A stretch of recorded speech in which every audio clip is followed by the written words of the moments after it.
तेने ब्रह्मारिणायदिकमये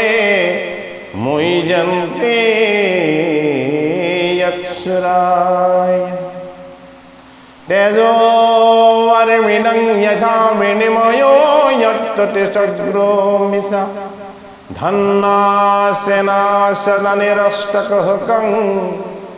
सत्यं पदं धीमहि धर्मपूजिता कैत्यवस्तु परमो निमत्स शरणं सतं वेदं वास्तवमत्र वस्तु शिवदं तपत्रयोमूलनम् श्रीमद्भागवते महामुनि कृते किंवा परमेश्वरः चद्रोर्हृदयवरुध्रते यत्कृतिवे सुषुभे तत्क्षणा निगमाकल्पतरो गलितं फलं सुकामुगत्तममृतं पीयता भागवतं रसमलयं मुहुर्मुहुरसिका भूमि भावुका। भागवतर चतुर्थ स्कंधर সতীৰ দেহ ত্যাগৰ আৰু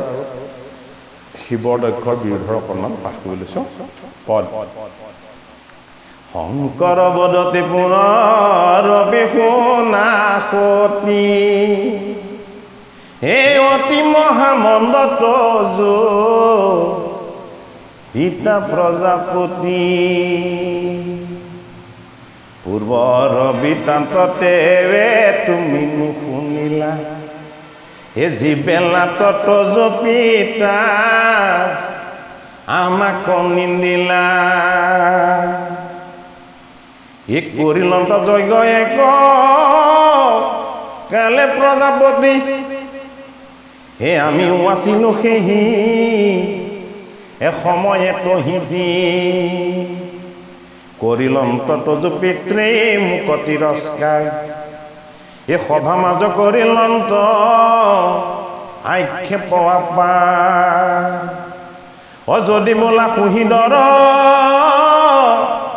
এ সহিব বচন এ নাহি কয় সত্য কহো এই ইহাৰ কাৰণ এ নকৰে ততে কপিনা শত্ৰুৰ সন্ধানে অখিল মুখ ভিন্দি পাল আনু নানাবানে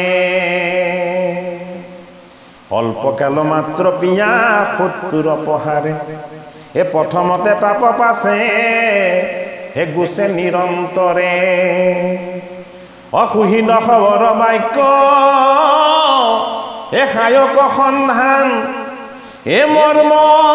কভেনয়িতু আতিবৰতান হে ৰাত্ৰি দিনে কৰে পীড়া যেবে জীৱই মানে ইহাৰ প্ৰমাণময়ী হে লভিনো আপোনে দ্বাদশ স্কন্ধ ভাগৱতৰ চতুৰ্থ স্কন্ধত বিশেষতঃ শিৱদক্ষৰ বিৰোধৰ প্ৰাৰম্ভ কথাখিনি প্ৰাৰম্ভ হৈছে শিৱদক্ষৰ বিৰোধ মানে শিৱ হ'ল সংসাৰ বিৰাগী মহাবৈষ্ণৱ দক্ষ হ'ল সংসাৰী আৰু লগতে তেওঁ সমস্ত দিগপালসকলক প্ৰজাপতি পাতি দিলে সেইটো কাৰণে তেওঁ হ'ল ৰজাৰ দৰে এজন উচ্চ আসনত অৱস্থিত প্ৰজাপতি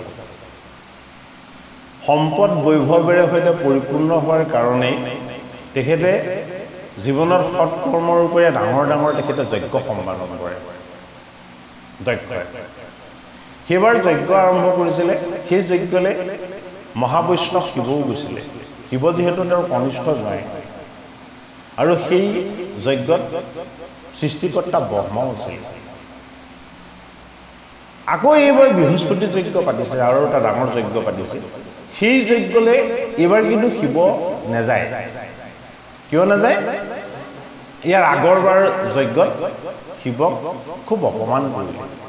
দক্ষ অপমান বাক্যৰে সতি কৰিলে বাক্যৰে সতি কৰা অপমানখিনি তেওঁ হৃদয়ত ইমানেই বেছি আঘাত পালে সেইখিনি তেওঁ পাহৰিব পৰা নাই তেওঁ ভাৰ্যা সতীয়ে পিতৃৰ গৃহত যজ্ঞ হৈছে বুলি যেতিয়া গম পাইছে আকাশত বিমানেৰে যেতিয়া তেওঁলোকৰ 16গৰাকী বাই ভনী সতী হ'ল কনিষ্ঠগৰাকী 13গৰাকীক দিছে ধৰ্মলে এগৰাকীক দিছে অগ্নিগুণলে এগৰাকীক দিছে পিতৃগুণলে আৰু একেবাৰে কনিষ্ঠগৰাকীক দিছে দক্ষলে বাকী সকলো বিমানত উঠি উঠিকে যজ্ঞলৈ গৈছে এতিয়া সতীৰো যাবলৈ মন গৈছে এতিয়া শিৱই ওচৰত গৈ যেতিয়া সুধিছে যে মোৰ পিতৃগৃহৰ যজ্ঞলৈ মই যাব বিচাৰোঁ এতিয়া শিৱই কৈছে যে যদি ঠাইখন ভাল হ'লহেঁতেন তেতিয়াহ'লে মই তোমাক যাবলৈ বাধা নকৰিলোহেঁতেন কিন্তু তোমাৰ পিতৃ দক্ষ অত্যন্ত অহংকাৰী অভিমানী এওঁ ভগৱানৰ ভকত বৈষ্ণৱকে চিনি নাপায় এতিয়া যিজনে ভকত বৈষ্ণৱকে চিনি নাপায় সেই ঠাইলৈ গ'লে তোমাৰ অথন্তৰ হ'ব তোমাৰ অমংগল হ'ব ভকতক চিনি নোপোৱা ঠাইত ভগৱানৰ কি স্থান থাকিব যদিও তেওঁ যজ্ঞ কৰিছে যজ্ঞ কৰিলেও আচলতে তেওঁ নিজৰ অহংকাৰ প্ৰকাশ কৰিবলৈহে যজ্ঞ কৰিছে ঈশ্বৰ সেৱা কৰিবৰ কাৰণে তেওঁ যজ্ঞ কৰা নাই গতিকে মই বৰ ভাৱত কৰিছে গতিকে তেওঁ মোক যি শক্তিশাল বাক্যশাল প্ৰয়োগ কৰি থৈছে হয়তো মোক ভোডালত দুটা চৰমৰাহঁতে মই পাহৰি গ'লোহেঁতেন কিন্তু সেই কথাখিনিয়ে মোক হৃদয়ৰ পৰা আঘাত দি থৈছে সেই কথাখিনি মই আজিৰ প্ৰতি পাহৰিব পৰা নাই এতিয়া সতীয়ে অনুনয় বিনয় কৰিছে এতিয়া শিৱ ভাগৱত শাস্ত্ৰৰ কথাখিনি ইমান জটিল আৰু আধ্যাত্মিক যে ইয়াত প্ৰতিটো বস্তুকে আচলতে তত্ত্বৰ ওপৰতহে আনিছে এতিয়া তৃতীয় স্কন্ধৰ পৰা ভাগৱত কথাখিনি কৈছে বিদুৰক প্ৰথম স্কন্ধৰ কথাখিনি কৈছে 28 সহস্ৰ ঋষি সুতে কৈছে দ্বিতীয় স্কন্ধৰ কথাখিনি পৰীক্ষিত নিপতিক কৈছে সুতমুনিয়ে আৰু তৃতীয় স্কন্ধৰ পৰা ভাগৱত কৈছে বিদুৰক মৈত্ৰেয়ৰ শাস্ত্ৰ একেভাগে অৰ্থাৎ তাৰ কথন ভংগীটো যিটো প্ৰথম ভংগীটো অত্যন্ত তত্ত্বযুক্ত তাৰমানে সুতৌন সংবাদৰ ভাগত আৰম্ভ হৈছে শিষ্যই আৰম্ভ কৰিছে ভাগৱত সুকমুনিৰ শিষ্য হ'ল সুত এতিয়া তৃতীয় স্কন্ধৰ কথাখিনি ক'বলৈ আৰম্ভ কৰিছে মৈত্ৰেয় ঋষি বিদুৰক কিয় ভাগৱত শুনিবলৈ পালে বিদুৰক হস্তিনাপুৰৰ ৰাজ্যৰ পৰা বাহিৰ কৰি দিলে দুৰ্যোধন দুঃশাসনে আৰু তেওঁ বৰ মনোকষ্ট পালে কাৰণ তেওঁলোকৰ সদায় হিত চিন্তা কৰিছিলে বিদুৰে অথচ তেওঁক বাহিৰ কৰি দিলে তেতিয়া তেওঁ তীৰ্থ ভ্ৰমণ কৰি ফুৰাৰ পাছত ভগৱান কৃষ্ণ বৈকুণ্ঠলৈ গ'ল নদীৰ পাৰত গংগাৰ পাৰত যেতিয়া উদ্ধৱক লগ পালে উদ্ধৱে কান্দিছে যে আমাৰ প্ৰভু কৃষ্ণ বৈকুণ্ঠলৈ গ'ল এতিয়া বিদুৰে মানে উদ্ধৱক সাৱটি ধৰি কৈছে যে মই যি গ'লো মইতো দুৰ্যোধন দুঃশাসনহঁতৰ অত্যাচাৰতে মই মৃতপ্ৰায় হৈ আছিলোঁ কিন্তু মই আজি এটা নতুন জীৱন পালোঁ বোলে কিয় মই তোমাক লগ পালোঁ কাক লগ পালে উদ্ধৱ মহন্তক ভাগৱত শাস্ত্ৰত এইটোও দেখুৱাইছে যে প্ৰত্যক্ষভাৱে ভগৱানক কোনেও লগ পাব নোৱাৰে ভগৱানৰ তত্ত্ব আৰু ভকত বৈষ্ণৱৰো যদি কেনেবাকৈ লগ পোৱা যায় তেতিয়াহ'লে ঈশ্বৰক লগ পোৱাৰ যিটো আনন্দ সেই আনন্দটো অনুভৱ কৰিব পৰা যায় উদ্ধৱক লগ পাই যেতিয়া বিদুৰে সাৱটি ধৰিলে তেতিয়া উদ্ধৱে কৈছে তুমি মোক পাই উদ্ধৱে বিদুৰক কৈছে তুমি মোক পাই দেখোন আমাৰ গোসাঁই পোৱাতকৈ আনন্দতে হৈ যা এতিয়া উদ্ধৱক তেতিয়া বিদুৰে কৈছে যে তুমি সাধাৰণ নহয় তুমি ভগৱান কৃষ্ণৰ প্ৰাণৰ বান্ধৱ তোমাৰ দৰে এজন সৎ সন্ত মহন্ত ভকতৰ যদি কেনেবাকৈ অকণমান সান্নিধ্য পোৱা যায় ঈশ্বৰ কৃষ্ণৰ সান্নিধ্যতকৈ এয়া কোনো গুণে কম নহয় ভাগৱতে সেই শিক্ষাটো আমাক দিব বিচাৰিছে যে যদি আমি সন্ত সাধু মহন্ত দেই ভণ্ড হ'লে নহ'ব কিন্তু দেই প্ৰকৃতাৰ্থত সাধনময় হ'ব লাগিব স্বভাৱ চৰিত্ৰ আচৰণ নিৰ্মল হ'ব লাগিব বাক্য বচন অত্যন্ত শুদ্ধ আৰু পবিত্ৰ হ'ব লাগিব আৰু তেওঁ জীৱনচৰ্যাও অত্যন্ত সাত্বিক হ'ব লাগিব তেনেকুৱা শুদ্ধ ভকত বৈষ্ণৱৰ যদি কেনেবাকৈ অকণমান সময় সংগ পোৱা যায় তেতিয়াহ'লে সেইটো ঈশ্বৰৰ সংগৰ সমতুল্য বুলি আমাৰ ভাগৱত শাস্ত্ৰই বুজাব বিচাৰিছে এতিয়া বিদুৰক তেতিয়া উদ্ধৱ মহন্তই ক'লে যে আপুনি এতিয়া জীৱনৰ সমস্ত মুখ্য সুখৰ আনন্দখিনি লাভ কৰাৰ মই আপোনাক এটা ৰাস্তা দেখুৱাই দিছোঁ বোলে কি মোৰতো গোসাঁই বৈকুণ্ঠলৈ গ'ল কিন্তু মোৰ গোসাঁয়ে বৈকুণ্ঠলৈ যোৱাৰ আগত মোক ভাগৱত দি গৈছে আৰু এই ভাগৱতকে মৈত্য ঋষিক তেখেতে দান কৰি থৈছে গতিকে আপুনি মৈত্য ঋষিৰ মুখপদ্মে আপুনি অমৃতময় ভাগৱত কথা পান কৰক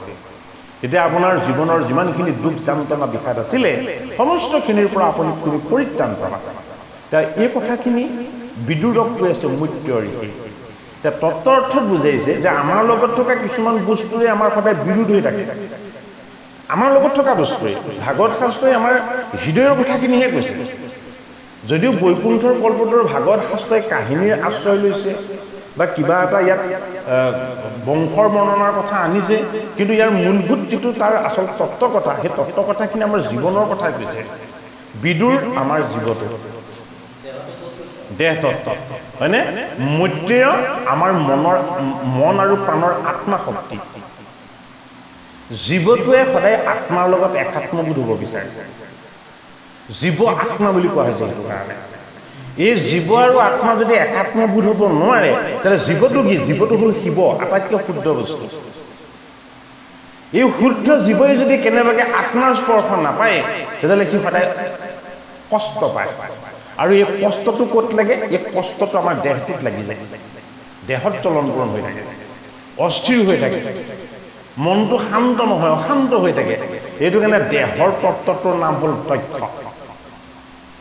জীৱৰ তত্ত্বটোৰ নাম হ'ল শিৱ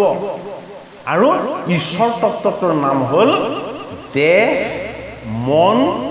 হৃদয় আৰু আত্মা এই চাৰিটা বস্তু এই চাৰিটা বস্তু ঈশ্বৰ তত্ত্ব হ'ল পৰমাত্মা পুৰুষ বাকী তিনিটা জীৱ দেহ আৰু প্ৰকৃতি অপৰা প্ৰকৃতি দেহ পৰা প্ৰকৃতি জীৱ এই দুটা বস্তু বিশেষত এই দুটা বস্তু সদায় কাৰ সহায়ত চলি আছে পৰমাত্মাৰ সহায়ত চলি আছে এই বস্তুখিনি কি এই বস্তুখিনি কোনেও কাকো বুজাই কৈ শেষ কৰিব নোৱাৰে কাৰণ আত্মতত্ত্বটো গীতাৰ দ্বিতীয় অধ্যায় সাংখ্য যুগত কৈছে যে আত্মতত্ত্বটো আটাইতকৈ দুষ্কৰ বস্তু ভগৱান কৃষ্ণৰ ব্যতিৰেকে আত্মতত্ত্ব কোনেও নাজানে সেইটো কাৰণে আত্মতত্ত্বৰ গোটেই কথাখিনিকে ভাগৱত শাস্ত্ৰত দিব বিচাৰিছে চতুৰ্থ স্কন্ধত শিৱৰ লগত বিৰোধ হৈছে কাৰ দক্ষ প্ৰজাপতি অৰ্থাৎ জীৱটোৰ লগত বিৰোধ হৈ থাকে আমাৰ দেহটো এই দেহৰ তত্ত্বটোৰ নাম হ'ল সতী সতী মানে কি সতী মানে সাত্বিক গুণ সম্পন্ন প্ৰকৃতি কি প্ৰকৃতি চঞ্চলা প্ৰকৃতি কেতিয়াও স্থিৰ নহয় পৰিৱৰ্তনশীল সেইটো কাৰণে সতীৰ নাম এটা কি মহামায়া মায়াটো অস্থিৰ বস্তু সেইকাৰণে চতুৰ্থ স্কন্ধৰ ভাগৱতত আমাক জীৱ আত্মা দেহ মন হৃদয় এই সমস্ত বস্তুখিনিক আমাক সহিয়াই বুজি ল'বৰ কাৰণে আমাৰ লগত থকা বস্তুবিলাকৰ মাজতে যে যুদ্ধ এখন সদায় চলি আছে বিৰুদ্ধ আচৰণ এটা যে সদায় হৈ আছে এইটো যাতে আমি অনুভৱ কৰিব পাৰোঁ সেই তত্ত্বটো বুজাবলৈহে কৈছে কি যে তোমাৰ দেহৰ সুখৰ কাৰণে অকল কৰ্ম নকৰিবা দৈহিক সুখৰ কাৰণে কৰা কৰ্মবিলাক তোমাৰ দৈহিক জড় চেতনাবিলাকক তোমাক সাধন কৰিব কিন্তু আত্মাক সি সদায় সন্তুষ্ট নকৰে আত্মাৰ সন্তুষ্টিৰ কাৰণে কি কৰিব লাগিব আত্মাৰ সন্তুষ্টিৰ কাৰণে আত্ম উপলব্ধি ঈশ্বৰ চিন্তন আৰু ভগৱত চিন্তন এইকেইটা কৰিব লাগিব আত্মাৰ উপলব্ধিৰে সদায় ভগৱত চিন্তনত একাত্ম হৈ কোন থাকে এজন বৈষ্ণৱ কোন মহাবৈষ্ণৱ শিৱ দক্ষৰ যজ্ঞত গৈ শিৱই দক্ষক এইটো শিকাই দিব বিচৰা নাই যে তুমি নিজক দাহী কৰিবৰ কাৰণে এনেকুৱা ধৰণৰ যজ্ঞ কৰি একো লাভ নাই যদি তুমি প্ৰকৃততে পৰমাত্মাক সেৱা কৰিব বিচাৰিছা তুমি নিজক শুদ্ধ কৰি প্ৰথমতে তুমি শুদ্ধ স্থানত বহি তুমি পৰমাত্মাৰ লগত একাত্ম হোৱা তাৰ পাছত পৰমাত্মাৰ দ্বাৰা সৃষ্ট হোৱা এই প্ৰকৃতিৰ বস্তুবিলাকৰ লগত তুমি একাত্ম হোৱা প্ৰকৃতিৰ বস্তুবিলাক কি নন্দী ভিংগী ভূত পেট যক্ষ ৰক্ষ এইবিলাক প্ৰকৃতিৰ বস্তু সেইটো কাৰণে শিৱৰ অনুচৰবিলাক বিৰূপ নন্দী ভিংগী মানে ভূত পেট যক্ষ ৰক্ষ এইবিলাক হ'ল শিৱৰ অনুচৰ মানে বাৰু সেইটো কাৰণে শিৱৰ তত্ত্বটো আমি যাতে বুজি পাওঁ এইবিলাক ক'ত লাগি আছে আমাৰ লগত থকা জীৱই হ'ল শিৱ নন্দী কি নন্দী হ'ল আমাৰ নাসিকাৰ ঘ্ৰাণ শক্তি ভিংগী কি আমাৰ শ্ৰৱণ শক্তি ঘ্ৰাণ শক্তিটো হ'ল নন্দী আৰু শ্ৰৱণ শক্তিটো হ'ল ভিংগী নন্দী ভিংগী হয়নে এইবোৰ কাৰ লগত আছে এই জীৱটোৰ লগত আছে এই জীৱটোৰ লগত থকা এই বস্তুবিলাকক জড় জাগতিক যিবিলাক বন্ধন আছে এই বন্ধনবিলাকে বান্ধি থাকে কেনেকৈ বান্ধে যে মোকেই লাগে মোৰে হওক ময়েই পাওঁ হয়নে ভৌতিক বস্তুবিলাকক বেছি প্ৰাপ্ত কৰিব বিচৰাৰ যিটো চেতনা সেইটো নাম হ'ল ভূত সেইবিলাকক পালে আত্মাক নালাগে ঈশ্বৰক নালাগে কাকো নালাগে এইটো হ'ল বন্ধন এই বন্ধনটো হ'ল প্ৰেত ভূত প্ৰেত কাৰ অনুচৰ শিৱৰ অনুচৰ শিৱ কি শিৱ আমাৰ জীৱ যদি আমি পৰমাৰ্থিক দৃষ্টিৰে কথাখিনি ভালদৰে চাওঁ সেইটো কাৰণে ভাগৱতৰ শাস্ত্ৰ বুলি কৈছে বৈকুণ্ঠৰ শাস্ত্ৰ ইয়াৰ ধ্যান ধাৰণা মৰ্ত্যৰ মানৱৰ কাৰ ইয়াৰ ধ্যান ধাৰণা ঈশ্বৰ কৃষ্ণ এইটো কাৰণে গোটেই জীৱনটো কৌৰৱৰ সৎ চিন্তা কৰি তেওঁলোকক সৎ দিহা পৰামৰ্শ দি তেওঁলোকৰ পৰা সম্পূৰ্ণৰূপে বিতাড়িত হৈ যেতিয়া তীৰ্থত ভ্ৰমণ কৰি কৰি বিদুৰে যেতিয়া মনত বৰ কষ্ট পালে তেতিয়া বিদুৰে নিজে অনুভৱ কৰিছে যে মইতো আগৰ জন্মত ধৰ্ম আছিলোঁ মই ধৰ্মৰ ৰাজ্য আসনত বহি মই ধৰ্মদণ্ড ধাৰণ কৰিছিলোঁ এই জন্মত মই মাণ্ডব্য ঋষিৰ অভিসম্পাতত আহি মই হস্তিনাপুৰত দাসীৰ গৰ্ভত মই মানৱ হৈ জন্ম ল'লোঁ মইতো একো ইমান পাপ কৰা নাছিলোঁ যে মই সদায় দুখ কষ্ট পাই থাকিম তেতিয়া ভগৱান কৃষ্ণই তেওঁ প্ৰাৰ্থনা স্বীকাৰ কৰিলে কাক লগ কৰি দিলে যে কৃষ্ণৰ ভকতটো হ'ল উদ্ধৱ কাক লগ পাই গ'ল উদ্ধৱক লগ পাই গ'ল উদ্ধৱক লগ পাই যোৱাৰ পাছত বিদুৰৰ কি হ'ল টাৰ্ণিং পইণ্টটো আহি গ'ল কি টাৰ্ণিং পইণ্টটো আহি গ'ল যে মই যিখিনি হস্তিনাপুৰত থাকি কষ্ট পালোঁ এইবোৰ চব মিছা এইবিলাকত কোনো নিত্যতা নাই সত্যতা নাই আচল সত্য কি যিখিনি মই কষ্ট বুলি ভাবিছিলোঁ সেইখিনি মোৰ সুখ আছিলে আচলতে এই জীৱটোৱে সেই দুখ কষ্টবিলাক ভোগ কৰিবলৈকে পৃথিৱীলৈ আহিছে গতিকে এই দুখ কষ্ট যন্ত্ৰণা আৰু বিষাদবিলাকৰ পৰা যাতে মই আঁতৰ হৈ আত্মসুখৰ এক আনন্দত যাতে মই সদায় ৰমণ হৈ থাকিব পাৰোঁ তাৰ কাৰণে কাক লাগিব মৈত্ৰেয়ক লাগিব মৈত্ৰেয় কি মৈত্ৰেয় হ'ল আমাৰ আত্মা আত্মাই হ'ল গুৰু গুৰুৰ কৃপাত পৰমাত্মা কৃষ্ণক সাক্ষাৎ কৰিব পৰা যায় এয়াই হ'ল ভাগৱত কথা সেইটো কাৰণে কথাখিনি বৰ জটিল তত্ত্ব শিৱদক্ষৰ বিৰোধৰ তত্ত্বটো অৰ্থাৎ আমাৰ দেহটোৰ লগত আমাৰ মনটোৰ প্ৰায় বিৰোধ মনে মনৰ সুখ বিচাৰে বিবেকে কি বিচাৰে বিবেকে আত্মাৰ সুখ বিচাৰে সেইটো কাৰণে এই বস্তুবিলাকৰ মাজত থকা যিটো বিৰোধ তাকে কি কৰি দেখুৱাইছে শিৱদক্ষ বিৰোধ কৰি দেখুৱাইছে এতিয়া পদত সেই কথাখিনি কি আমাক এতিয়া কৈ গৈছে হে আজি অনুগুছে বিনা হে মুৰহী নয়ৰ এ সিটো বাক্য কহু মৰি নিৰন্তৰ হে অস্থি কোবে দিলে মোৰ দক্ষ বাক্য মানে হে নয়ো কৰে মোক যেন শত্ৰুৰ সন্ধানে এটা ডাঙৰ কথা আমাৰ লগত যিটো জীৱ আছে জীৱ হ'ল পৰা প্ৰকৃতি গীতা শাস্ত্ৰতে কথাখিনি স্পষ্টকৈ বৰ ধুনীয়াকৈ লিখিছে জীৱৰ কোনোদিন মৃত্যু নহয় জীৱৰ কি হয় জীৱৰ দুটা কাম হয় যদি আমি এই দেহটোত থাকি আমি যদি ভাল কাম কৰোঁ ভাল চিন্তা কৰোঁ ভাল যদি আমি জীৱন যাপন কৰোঁ পৰৰ হিতৰ কাৰণে যদি আমাৰ জীৱনৰ সৰহখিনি সময় আমি দিব পাৰিছোঁ তেতিয়াহ'লে আমাৰ জীৱটোৰ সদ্গতি হ'ব যদি আমি পৰ হিংসা কৰিছোঁ পৰক অনিষ্ট কৰিছোঁ পৰৰ সম্পত্তিৰ প্ৰতি আমি ধৰক বেয়া মনোভাৱ লৈছোঁ হয়নে কাৰোবাক আমি যদি বেয়া কৰিছোঁ অন্যায় কৰিছোঁ কাৰোবাৰ প্ৰতি বেয়া বাক্য ৰাখিছোঁ তেতিয়াহ'লে আমাৰ লগত থকা জীৱটো কলৈ যাব নৰকত দুখ কষ্ট ভুগিবলৈ যাব জীৱই জন্ম আৰু মৃত্যুৰ আয়াজাত চক্ৰত অনন্ত জুনি কেৱল ভ্ৰমণ কৰি থাকিব লগা হয় কিয় ভ্ৰমণ কৰি থাকিব লগা হয় অৰ্থাৎ ই তাৰ কৰ্মফলটো প্ৰতিটো জনমতে ভোগ কৰিব লাগিব আজি আমি যদি সুখ পাইছোঁ আগৰ জন্মৰ সাধনা শূন্য যদি দুখ পাইছোঁ আগৰ জন্মৰ সঞ্চিত পাপ ভাগৱত শাস্ত্ৰ মতে পূৰ্বজন্মৰ সঞ্চিত পাপ আৰু পুণ্যখিনিয়ে আমি এইটো জন্মত ভোগ কৰিব লাগে এইটো জন্মত আমি যিখিনি কৰ্ম কৰিম সেইখিনি ফল আকৌ তাৰ পৰৱৰ্তী যিবিলাক জীৱৰ জন্ম হ'ব সেই জন্মবিলাকত আমি ভোগ কৰিব লাগে ভাগৱতৰ পঞ্চম অধ্যায়ত সেইটো কাৰণে সেই কথাটোৰ সত্যতা প্ৰত্যয় নিয়াবৰ কাৰণে জড়ভৰতৰ আখ্যানটো দিছে পঞ্চম স্কন্ধত জড়ভৰতৰ আখ্যান দিছে জড়ভৰত ঋষভৰ তনয় আছিলে ঋষভৰ তনয় হৈ তেওঁ মুখ্য সাধনৰ কাৰণে পুলহ ঋষিৰ আশ্ৰমলৈ গৈছিলে পুলহ ঋষিৰ আশ্ৰমত গৈ তেওঁ একান্তমতে ব্ৰত পালন কৰি ওমকাৰ মন্ত্ৰ জপ কৰি তেওঁ নিৰন্তৰ হৰি সাধনা কৰি থাকোঁতেই তেওঁ গণ্ডকী নদীত এজনী সিংহই খেদি যোৱাত যেতিয়া গাভিনী হৰিণ তাত পৰিলে হৰিণজনী এটা সন্তান প্ৰসৱ হৈ নদীত উটি গুচি গ'ল আৰু হৰিণ পোৱালিটো তেওঁ কি কৰিলে বচাবৰ কাৰণে নিজৰ লগলৈ লৈ আহিলে তাক তুলি তালি ডাঙৰ দীঘল কৰি মৰম কৰি থাকোঁতে ইমানে তাৰ মায়াত পৰি গ'ল এই পুলৰ ঋষিৰ আশ্ৰমত ঘৰত কি হৈ গ'ল ধ্যান কৰি থাকোঁতেও সেই পহু পোৱালিটোৰ কথাই ভাবি থাকে তেওঁ গৈছিলে মুখ্য সাধন কৰিবলৈ কিন্তু বান খালে গ'ল মৃগ পোৱালি তাৰ পাছৰবাৰ তেওঁ কি হৈ জন্ম ল'লে এটা মৃগ পোৱালি হৈ জন্ম ল'লে দেখাই দিছে ঋষভৰ দৰে এজন শ্ৰেষ্ঠ ভগৱন্তৰ সন্তান হোৱাৰ পাছতো জীৱনৰ অন্তিম সাধনাৰ সময়খিনি অকল মৃগ এটাৰ কথা ভাবি থকাৰ কাৰণে তেওঁ মৃগ হৈ জন্ম ল'ব লগা হ'ল আৰু যেতিয়া তেওঁ মৃগ হৈ জন্ম ল'লে তেতিয়া তেওঁ আগৰ জন্মৰ কথাখিনি চব মনত আহি গ'ল তাতিস্মৰ হ'ল কোনো মৃগৰ সংগত নাথাকে সদায় পকাত ভাল গছৰ পাত খাই মন মাৰি সদায় ঈশ্বৰক চিন্তা কৰি থাকে যে হে ভগৱন্ত প্ৰভু তুমি এই মৃগৰূপী মায়াটো মোৰ ওচৰলৈ কিয় পঠাইছিলা এই মায়াটোৰ মোহত পৰি মই শ্ৰেষ্ঠ নৰতনুৰ পৰা মই আকৌ ইতৰ পানীৰ জন্ম ল'ব লগা হ'ল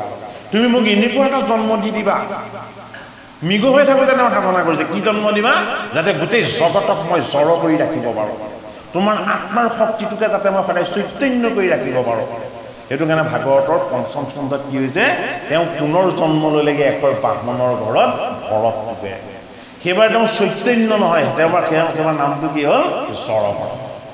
কিয় জড়ভৰত হ'ল তেওঁ ঈশ্বৰ হৈ গ'ল ৰঘুগণ ৰজাই কপিল মুনিৰ আশ্ৰমত শৰণ ল'বৰ কাৰণে যাবলৈ যেতিয়া দোলা তুলিছিলে ভাগ্যবশত আহি তেওঁ এটা হেৰিয়াত ধৰিছিলে ধৰি পেলাই তেওঁ ভয় খুৱাইছিলে ভয় খুৱাওঁতে যেতিয়া জড়ভৰতে তেওঁ যে ঈশ্বৰ সেই কথাটো প্ৰমাণ কৰি দেখুৱালে কি প্ৰমাণ কৰি দেখুৱালে যে তুমি জগতক ভয় খুৱাব পাৰিবা কিন্তু ভৰতক ভয় খুৱাব নোৱাৰা বোলে কিয় বোলে ভয় কৰিবলগীয়া কি আছে ইয়াত যিমান ৰজা আহিছে প্ৰত্যেকৰে মৃত্যু হৈছে ইয়াত যিমান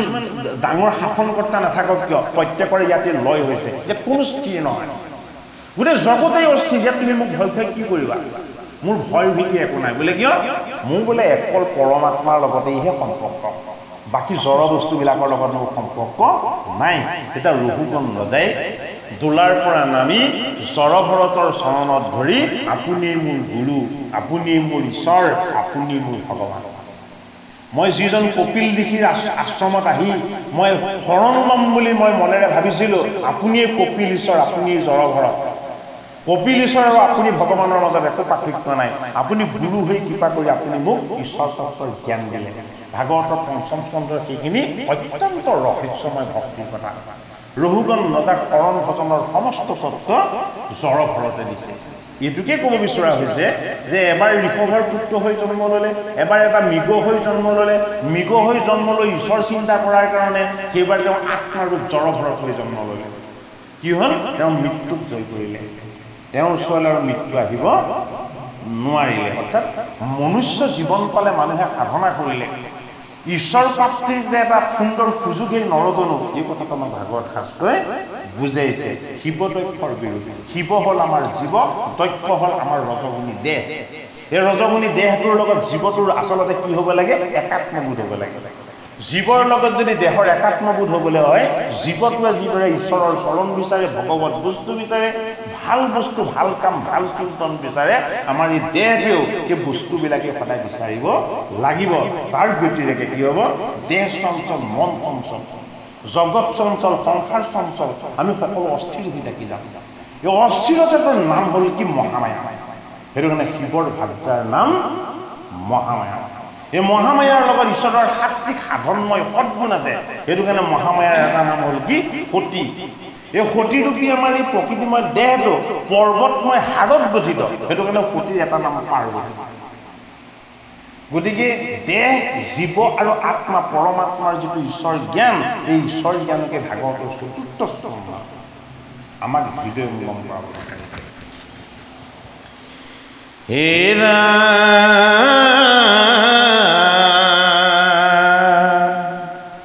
হে যেনমতে স্নেহ পজা পতিৰ তোমাক হে নলাগে কহিবে পাইলো পূৰ্বতে সঞ্জা আমাৰ বহুত মানুহে ভাবেও এনেকেও যে ভাগৱত শাস্ত্ৰ গীতা শাস্ত্ৰ পঢ়ি কি লাভ ইয়াৰ পৰা কি প্ৰাপ্ত হ'ব কিন্তু যিটো বস্তু 7টা জনম ল'লেও মানুহে প্ৰাপ্ত কৰিব নোৱাৰে সেই বস্তুটো এদিন যদি কেনেবাকে সৌভাগ্যৰ বলত যদি হয় ভাগৱত নহয় গীতা যদি অকণমান শ্ৰৱণ কৰিবলৈ পাই যায় আগৰ পূৰ্বজন্মৰ যিমানবিলাক সঞ্চিত পাপ আছিলে সমস্তখিনি শেষ হৈ যায় ভাগৱত শাস্ত্ৰতে কথাটো কৈছে আমাৰ আগৰ জন্মৰ পাপ থাকিব পাৰে যেটো আমি নাজানো কিমান পাপ ক'ত কৰিছোঁ কিন্তু যদি গীতা বা ভাগৱত যদি কেনেবাকে আমি যদি অকণমান শ্ৰৱণ কীৰ্তন কৰাৰ যদি আমি সুযোগ পাই যাওঁ যিমানখিনি পূৰ্বজন্মৰ সঞ্চিত পাপ আছিলে সমস্তখিনি সেইদিনাখন শেষ হ'ব এই কথাষাৰ একাদশ স্কন্ধত ভগৱান কৃষ্ণই উদ্ধৱ মহন্তক কৈছে ভাগৱত শাস্ত্ৰত এটা প্ৰমাণবিলাকো দেখুৱাইছে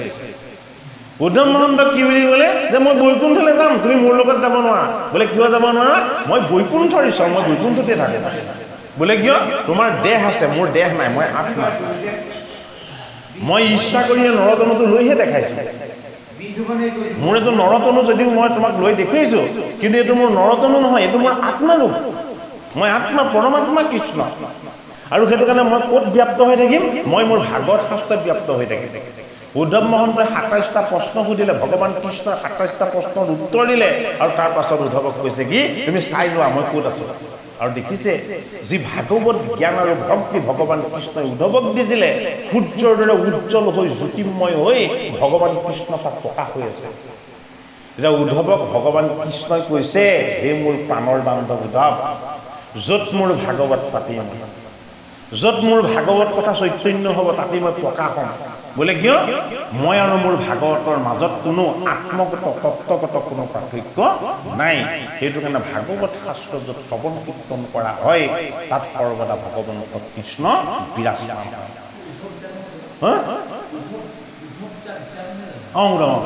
আছে কথাটো তাত দিয়া আছে আৰু যি তাৰ লগত আধ্যাত্মিক ঈশ্বৰ তত্ত্বৰ জ্ঞান লাভ হোৱা নাই যিজনৰ লাভ হোৱা নাই সেইজনৰ আগৰ জন্মৰ সাধনা নাছিলে গীতা শাস্ত্ৰতে কথাখিনি খুব স্পষ্টকৈ দেখাইছে গীতা শাস্ত্ৰ ভাগতে কথাখিনি খুব স্পষ্টকৈ দেখাইছে সেইটো কাৰণে কলিযুগত ভগৱান কৃষ্ণই এটা বস্তু থৈ গৈছে বোলে কি মোৰ নাম আৰু গুণ যশ লৈ যাম মই কৃষ্ণ নাথাকোঁ বোলে ক'ত থাকিম মোৰ নাম গুণ আৰু যশ য'ত প্ৰকাশ হ'ব মই তাতে বিৰাজমান হৈ যাম কাৰণ আটাইতকৈ শ্ৰেষ্ঠ বস্তুটো হ'ল শব্দ শব্দতকৈ শ্ৰেষ্ঠ বস্তু একো নাই বোলে কিয় তোমাৰ যে জন্ম হৈছে তোমাৰ কান্দোন বুলি শব্দই তাৰ প্ৰমাণ তোমাৰ যে মৃত্যু হৈছে তোমাক সুধিব যে মাত কথা আছেনে নাই বোলে নাই তেতিয়াহ'লে তোমাৰ মৃত্যু কান্দোনৰ যোগেদি শব্দ প্ৰকাশ কৰি জীৱৰ জন্ম আৰু মৃত্যুত শব্দবহম অৰ্থাৎ কোনো ধৰণৰ আৰু বাক্য তেওঁৰ মুখত প্ৰকাশ নহয় এইটো হ'ল তেওঁৰ মৃত্যু সেইটো কাৰণে শব্দতকৈ শ্ৰেষ্ঠ তত্ত্ব নাই বাণী সেইটো কাৰণে বাণীও যদি কেনেবাকৈ কৃষ্ণযুক্ত হয় ঈশ্বৰযুক্ত হয় ভগৱতযুক্ত হয় তেতিয়াহ'লে সেই বাণী কি হয় পাপৰ কাৰণে অগ্নি হয় জীৱনৰ কাৰণে কি হয় জীৱনৰ কাৰণে কি অমৃত হয় সেইটো কাৰণে ভাগৱত শাস্ত্ৰত বিশেষত ভগৱান কৃষ্ণৰ কলি কৈছে যে য'ত মোৰ ভাগৱত কথা শ্ৰৱণ কীৰ্তন হয় সেই ঠাইলৈ কিন্তু কলি কেতিয়াও প্ৰৱেশ হ'ব নোৱাৰে আৰু ইয়াৰ ইমান এটা ভাগৱত শাস্ত্ৰভাগৰ ইমান ইমান মহামহিমা আছে আমি প্ৰত্যক্ষ সেইখিনি দেখিছোঁ ভাগৱত শাস্ত্ৰভাগৰ ইমান মহামহিমা আছে সেইখিনি আমি প্ৰত্যক্ষে নিজে দেখিছোঁ দুৰাৰোগ্য ৰোগ ভাল হৈ গৈছে ভাগৱত পাঠ কৰাৰ পাছত উঠিব নোৱাৰা মানুহ ভাগৱত পাঠ কৰাৰ পাছত আহি ভাগৱত শুনিব পৰা হৈছে এই বিজ্ঞানৰ যুগত মানুহৰ হৃদযন্ত্ৰৰ অস্ত্ৰোপচাৰো হাতেৰে নকৰি যন্ত্ৰৰে কৰিব পৰা সময়তো তেনে মানুহৰ জ্বৰ হৈ শুই থকা মানুহেও গীতা পাঠ কৰি শেষ হোৱাৰ লগে লগে বহি পেলাই আহাৰ খাব পৰা হৈ গৈছে সপ্তব্ৰহ্ম হ'ল ভগৱন্ত কৃষ্ণৰ ঐশ্বৰিক শক্তি এই শক্তিক কেতিয়াও একো শক্তিয়ে বিনাশ কৰিব নোৱাৰে সেইটো কাৰণে ভাগৱত ভা মানে কি ভা মানে পোহৰ গ মানে কি যিটো বস্তুৰ গতি আনৰ লগত তুলনা নহয় আটাইতকৈ বেছি বেগৱন্ত শক্তিশালী গতিটোৱেই হ'ল এই পাৰ্থিৱ বস্তুবিলাকত পোহৰতকৈ পাৰ্থিৱ বস্তু একোৱে গতিশীল নহয় সেইটো কাৰণে ভা মানে কি ভা মানে পোহৰ গ মানে কি গ মানে গতি ও মানে কি এই অৱস্থানটো এই তত্ত্বটো এই স্বৰূপটো যি উপলব্ধি কৰিব পাৰিব আৰু ত মানে কি যি উদ্ধাৰ হ'ব তাৰ ভাগৱত জীৱ তাৰণৰ এটা ডাঙৰ উপায় এইটো কাৰণে চতুৰ্থ স্কন্ধৰ কথাখিনি অতি ৰহস্যময় জোঁৱায়েকৰ লগত শহুৰেকৰ বিৰোধী জোঁৱায়েক কোন জোঁৱায়েক হ'ল শিৱ মহাবৈষ্ণৱ সাধনময় বিৰূপ কুটিল আৰু জটিল বোলে কিয় মই জীৱৰ তত্ত্বলৈহে আহিছোঁ মই ঈশ্বৰেই জীৱৰ তত্ত্বলৈ তেওঁ কি হৈ আহিছে মই তিনি গুণত আহিছোঁ কিন্তু মই গুণত নাথাকোঁ সেইটো কাৰণে ত্ৰিশূল শিৱৰ হাতত ত্ৰিশূল এডাল দিয়া নাথাকে জানে ত্ৰিশূলটো কি 17তম তিনি গুণলৈ মই আহিলোঁ কিন্তু গুণক মই স্বীকাৰ নকৰোঁ বোলে কিয় মই নিৰ্গুণস্থিত কি বোলে মই সদায় ঈশ্বৰকে উপাসনা কৰোঁ যি ভগৱন্ত কৃষ্ণক সৰ্বদা উপাসনা কৰে সি দেহ লৈ থাকিলেও দেহৰ অতীত গুণত থাকিলেও গুণৰ অতীত সেইটো কাৰণে শিৱই ত্ৰিশূলডালক কি ৰূপেৰে ধাৰণ কৰিছে যে মই ত্ৰিশূল ধৰিছোঁ এই ত্ৰিশূল তোমাৰ তিনি গুণ অহংকাৰ কিন্তু এই অহংকাৰে মোক যাতে স্পৰ্শ নকৰে সেইটো কাৰণে আসনখনৰ নামটো কি ব্যাঘাসনত বহে আৰু তেওঁ কি আসন কি বস্ত্ৰ কি পিন্ধে ব্যাঘ বস্ত্ৰ ব্যাঘ মানে কি ব্যাঘ মানে লোভ ব্যাঘ মানে কাম ব্যাঘ মানে ক্ৰোধ অৰ্থাৎ লোভ মোহ আৰু কাম এই তিনিটা বস্তুৱে যাক স্পৰ্শ নকৰে সেইজন হ'ল শিৱ সেইটো কাৰণে তেওঁ লোভ মোহ আৰু কাম এই তিনিটা বস্তুক তেওঁ নাভিৰ পৰা ওপৰলৈ যাবলৈ নিদিয়ে সেইটো কাৰণে নাভিৰ তেওঁ কি পিন্ধে ব্যাঘ বস্ত্ৰ মিলে তললৈকে পৰি থাকে তাৰ অৰ্থটো কি যে লোভ মোহ আৰু কাম এই তিনিটা দিশটোক মই সদায় অধীন কৰি ৰাখিম এই তিনিটা বস্তুৱে মোক সদায় কোনোদিন কেতিয়াও স্পৰ্শ কৰিব নোৱাৰিব সেই তিনিটা বস্তুক তেওঁ জয় কৰাৰ কাৰণে তেওঁৰ নাম হ'ল ত্ৰিপুৰাৰী ত্ৰিপুৰ নামৰ এজন অসুৰক বধ কৰি বুলি গৈছে বুলি কৈছে ত্ৰিপুৰ অসুৰ হ'ল লোভ মোহ আৰু কাম এই তিনিটা পৰমাৰ্থিক দৃষ্টিৰে যদি আমি কথাখিনি চাওঁ যে ত্ৰিশূলটো আমাৰ লগত কি হৈ আছে ত্ৰিশূলটো আমাৰ লগত ফুটটো হৈ আছে কি হৈ আছে তিনিটা অহংকাৰ হৈ আছে মহাবৈষ্ণৱ শিৱই এক ঈশ্বৰ কৃষ্ণক উপাসনা কৰি জীৱনৰ জড়তাখিনি কি তাক বুজি পাই চৈতন্য ঈশ্বৰ কৃষ্ণ আৰু তেওঁ সাধনাই হ'ল মোৰ জীৱন সেইটো কাৰণে সাধনময় জীৱন কটোৱাৰ কাৰণে তেওঁ হ'ল মহাযোগী যোগীয়ে সাধনা কৰে যিজনক চিন্তা কৰিলে যিজনৰ চৰণ সেৱা কৰিলে যোগীজন মহাযোগী হ'ব পাৰে সেইজন কোন সেইজন হ'ল মহাযোগী বৈষ্ণৱ শিৱ সেইটো কাৰণে শিৱ এক তত্ত্ব হয়নে আমি শিৱ পূজা কৰাৰ কোনো প্ৰয়োজন নাই আমি কি আমাৰ লগত জীৱ আছে আমাৰ লগত থকা জীৱই শিৱ এই জীৱৰূপী শিৱ আমাৰ দেহৰ তিনিটা গুণত বান্ধ খাই আছে সেইটো হ'ল ত্ৰিশূল তত্ত্ব চতুৰ্থ স্কন্ধত সেইটো কাৰণে কাৰ লগত বিৰোধটোৱে দেখুৱাই যে দেহৰূপী দক্ষৰ লগত জীৱৰূপী শিৱৰ বিৰোধ তত্ত্বটো দেখুওৱা হৈছে এতিয়া এই দেহটো কি হ'ব ভস্ম হ'ব দেহ কি ক'ত পিতৃৰ যজ্ঞত যি পিতৃৰ ঔৰসত তেওঁ জন্ম হৈছিলে সেই পিতৃয়ে তেওঁক অসন্মান আৰু অপমান কৰাৰ কাৰণে সেই যজ্ঞতে তেওঁ কি কৰিব সেই সাধনময় দেহটো তেওঁ ত্যাগ কৰি দিব বোলে কি তুমি দিয়া দেহ মোক নালাগে দেহকো যি সাধনাৰ যোগেদি জ্বলাই ভস্ম কৰি দিব পাৰে শিৱৰ ভাগ্য এই কথাখিনি বহুত যদি আমাক ঈশ্বৰে এটা দেহ দিছে, দেহটো কিয় দিছে? দেহটো আমি ভাবিছোঁ ভোগৰ কাৰণে দিছে বুলি। আমি ভাবিছোঁ এই দেহটো আমাক ঈশ্বৰে দিছে বিলাস আৰু আনন্দৰ কাৰণে। দেহত ভোগ, বিলাস, আনন্দ এইকেইটা বস্তু দেহৰ লগত সদায় থাকিব, কিন্তু এই দেহটো কি? এই দেহটো হ'ল এখন দুৱাৰ। কিহৰ দুৱাৰ? তোমাৰ লগত থকা জীৱটোক মই মুক্তিৰ কাৰণে এখন দুৱাৰ দিছোঁ। এই মুক্তিৰ দুৱাৰটোৱে হ'ল আমাৰ এই দেহ।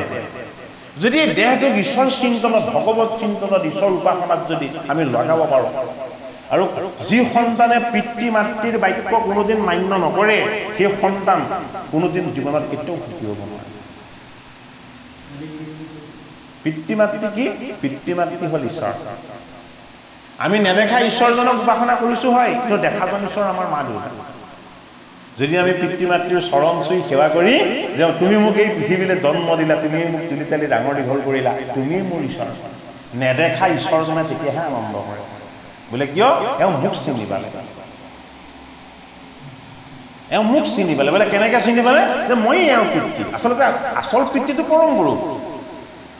হয় নে নহয়? কিন্তু পৰম পুৰুষকটো আমি নেদেখোঁ, দিয়ে দিছে, হয় নে নহয়? সেইটো কাৰণে ভাগৱত শাস্ত্ৰই, ৰামায়ণ শাস্ত্ৰই, মহাভাৰত শাস্ত্ৰই সদায় পিতৃ মাতৃৰ প্ৰতি শ্ৰদ্ধা আৰু ভক্তি এই শিক্ষাটো সৰ্বদা দি আহিছে। যি সতি সন্তানে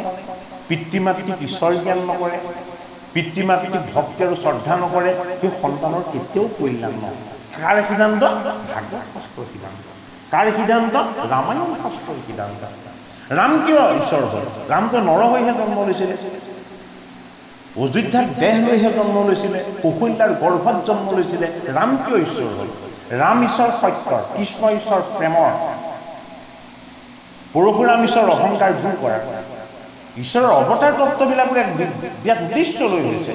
ৰাম হ'ল সত্যৰ অৱতাৰ। বোলে কিয়? এই জগতৰ সত্য মোৰ বেলেগ একো নহয়। বোলে কি? মোৰ পিতৃৰ সত্য আৰু মাতৃৰ বাক্য, এই দুটাই মোৰ ঈশ্বৰ। মোৰ পিতৃয়ে যিটো সত্য বুলি পালন কৰিব বিচাৰিছে, মই তাক ৰক্ষা কৰিব লাগিব। মোৰ মাতৃয়ে মোক যিটো আজ্ঞা কৰিছে, সেই আজ্ঞাৰ কাৰণে মই জীৱনো আহুতি দিব লাগিব। বৰদুৰো কৌশল্যাই বিচৰা নাই নহয়, কৈকেয়ীহে বিচাৰিছে যে মোৰ পুত্ৰ ভৰত ৰাজ সিংহাসনত বহক আৰু তুমি বনবাসী হ'ব লাগিব। ৰামে মানি ল'লে। বোলে কিয়? মোৰ মাতৃয়ে যদি মোৰ বাক্যটো যদি বিচাৰিছে, মই যদি সেইটোৱে দিব নোৱাৰোঁ, তেতিয়াহ'লে মইনো তেওঁ কি সেৱা কৰিলোঁ? বিৰূপ আচৰণ এটা কৰি দেখুৱাইছে ৰামায়ণত।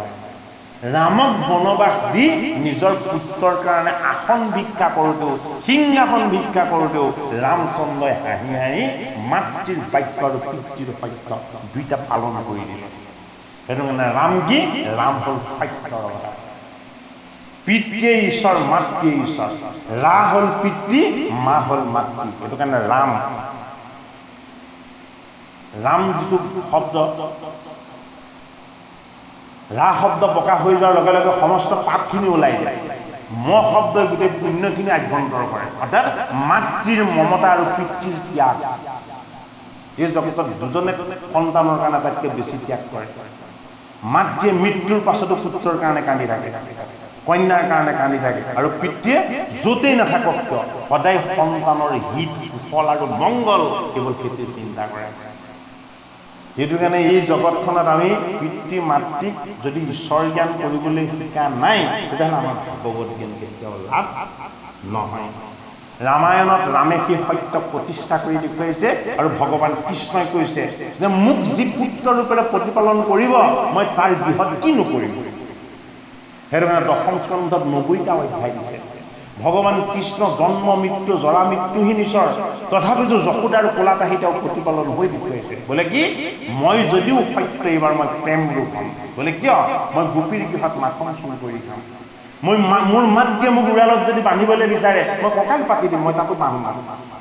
বোলে কিয়? মই মোৰ মাতৃ আৰু পিতৃৰ ওচৰত মই এজন সাধাৰণ শিশুৰ দৰে খুব ডাঙৰ ডাঙৰ।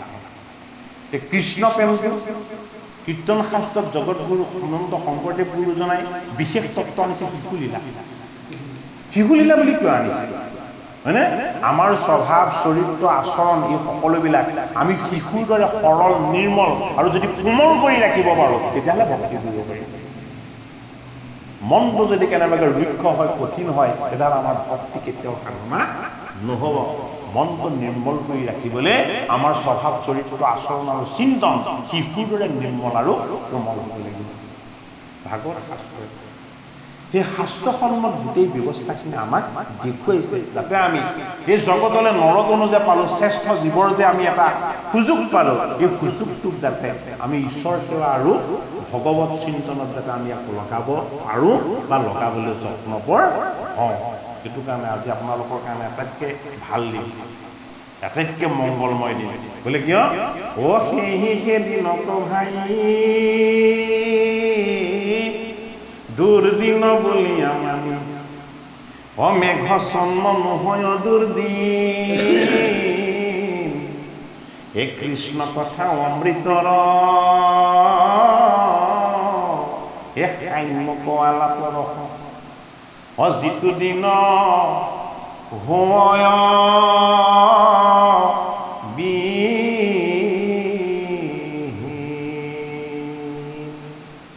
যিটো দিন কৃষ্ণক স্মৰণ নহ'ল, কৃষ্ণৰ অমৃত পান নহ'ল, সেইটোহে বেয়া দিন। আজি সমস্ত কৃষ্ণৰ অমৃত ভাগৱত পান কৰা হৈছে। গতিকে আজিৰ দিনটোতকৈ ভাল দিন আচলতে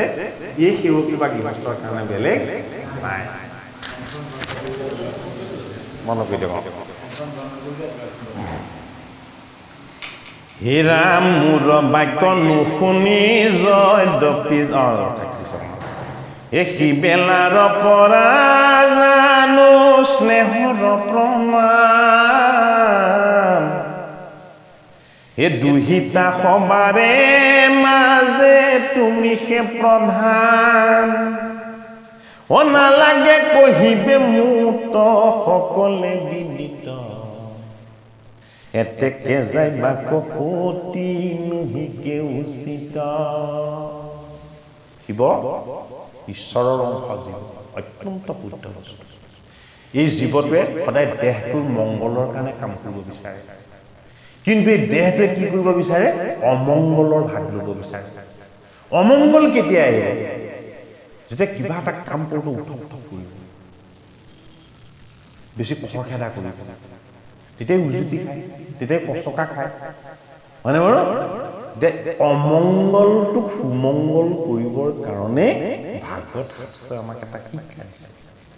যে কি শিক্ষা দিছে? যে তোমাৰ চিন্তন ভাৱ যাতে সদায় দৃষ্টি হয়।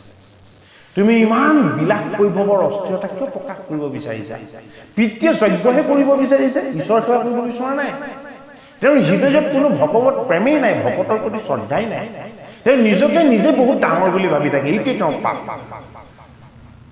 তোমাৰ পিতৃ হলেও, পিতৃ তোমাৰ গুৰু হলেও মই তেওঁৰ অৱগুণ গোৱা নাই। তেওঁ মোক যিখিনি অপমান কৰি থৈছে, মই যিমান কষ্ট পাই আছো, মই তোমাকো কোৱা নাই, কাৰণ তুমিও কষ্ট কৰিব পাৰা। কিন্তু তুমি এতিয়া সেইজন তথ্যৰ যজ্ঞলৈ যে যাবলৈ বিচাৰিছা, তালৈ গ'লে কিন্তু তোমাৰ বিপদ হ'ব। বোলে কিয়? তুমি শিৱৰ ভক্তা, তুমি বৈষ্ণৱৰ ভাৰ্যা। গতিকে যি অবৈষ্ণৱ, যি ঈশ্বৰৰ শুদ্ধ ভক্তি মাৰ্গক নেজানে, যদি তুমি তালৈ যোৱা, তাক কিন্তু তোমাৰ অমংগল হ'ব। সেইটো কাৰণে বিবাহিত হোৱাৰ পাছত ভাৰ্যাই কেতিয়াও, স্বামীয়ে বাৰণ কৰা ঠাইলৈ কেতিয়াও যাব নেলাগে। ভাগৱত শাস্ত্ৰ স্বামী মানে সেই মদ ভাং খাই আহুকাল কৰি পোৱা সকলৰ কথা কোৱা নাই বুলি। যি প্ৰকৃততেই স্বামী, যাৰ ভগৱত প্ৰেম আছে, শুদ্ধ চিন্তন আৰু বাতাবৰণৰ ওপৰত যাৰ ধাৰণা আছে। এই মোৰ বাক্য নুশুনি জয় দপি যাহা চলি নলভিবা শতকাৰ দক্ষৰ সমূলি নকৰিবা আদৰতো মাক প্ৰজাপতি যিহেতু নুগুছে তাপতানক প্ৰতি হে নাহি খনিতে কুষ্ঠ তজোজ নকৰ হে ভৈলাই আদি আতৰকো ধতক লেবৰ হে মহন্তৰ নামক কৰ নেও নুশুনন্ত কহিবু কতে কতান গুণয় পৰ্যন্ত মহন্ত কোন সেইটো সময়ত মহন্ত এজনী কোন শিৱ সেইটো সময়ত মহন্ত আৰু এজন কোন ব্ৰহ্মা তপময় সাধন সেইটো কাৰণে তেওঁ মহন্ত আৰু কৈলাশ ধামত কেৱল সাধনাত ৰত হৈ ঈশ্বৰ কৃষ্ণৰ চৰণ সেৱা আৰু উপাসনাত গোটেই জীৱন জগত একাকাৰ কৰি দিছে কোনে শিৱ সেইটো কাৰণে এই শিৱক চিনি নাপালে কোনে সেইটো কাৰণে কৈছে যি সন্ত সাধুক চিনি নাপায় কি ঠাইলে তুমি কেতিয়াও যোৱাটো উচিত নহয় সন্ত সাধুক চিনি নাপায় মানে কি তেওঁ অসন্ত সেইটো কাৰণে চিনি নাপায় নহয় তেওঁ অসন্ত সেইটো কাৰণে তেওঁ চিনি নাপায় আৰু যি সন্ত সাধুক চিনি নাপায় সি কেতিয়াও ভগৱানক পাব নোৱাৰে যেন সন্দা মাধৱৰ দ্বৈতৰ বিৰোধ তান পদ নাপায়া কেৱলে কৰে ক্ৰোধ কৈ দিছে কাৰণ দৈত্য দানৱবিলাকৰ লগত দৈত্য দানৱবিলাকৰ শত্ৰুতা কাৰ লগত সদায় ভগৱানৰ লগত ভগৱানকে অসুবিলাকে বেয়া পায় বোলে কিয় বেয়া পায় তেওঁলোকৰ সেইটো স্বভাৱ তেওঁলোকৰ সেইটো চৰিত্ৰ তেওঁলোকৰ সেইটো আচৰণ অৰ্থাৎ ভগৱন্তক যদি পালেহেঁতেন তেওঁলোক দৈত্য দানৱ হ'ব নোৱাৰে দক্ষৰতে নয় ভৈল বিদেশ আমাৰ নুহিকা সসুৰ মোৰ অসুৰ সাক্ষাৎ যদি বোলা নকৰিলা তুমি সতকা চাৰিলা গৌৰৱ হব ব্যৱহাৰ তাতে তোমাক কৰি লয় অপমান নকৰিলা নমস্কাৰ থাকি বিদ্যমান কহোঁতে বেসমিধান শুনা সাৱধানে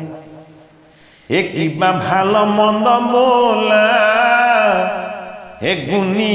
চাবা মনে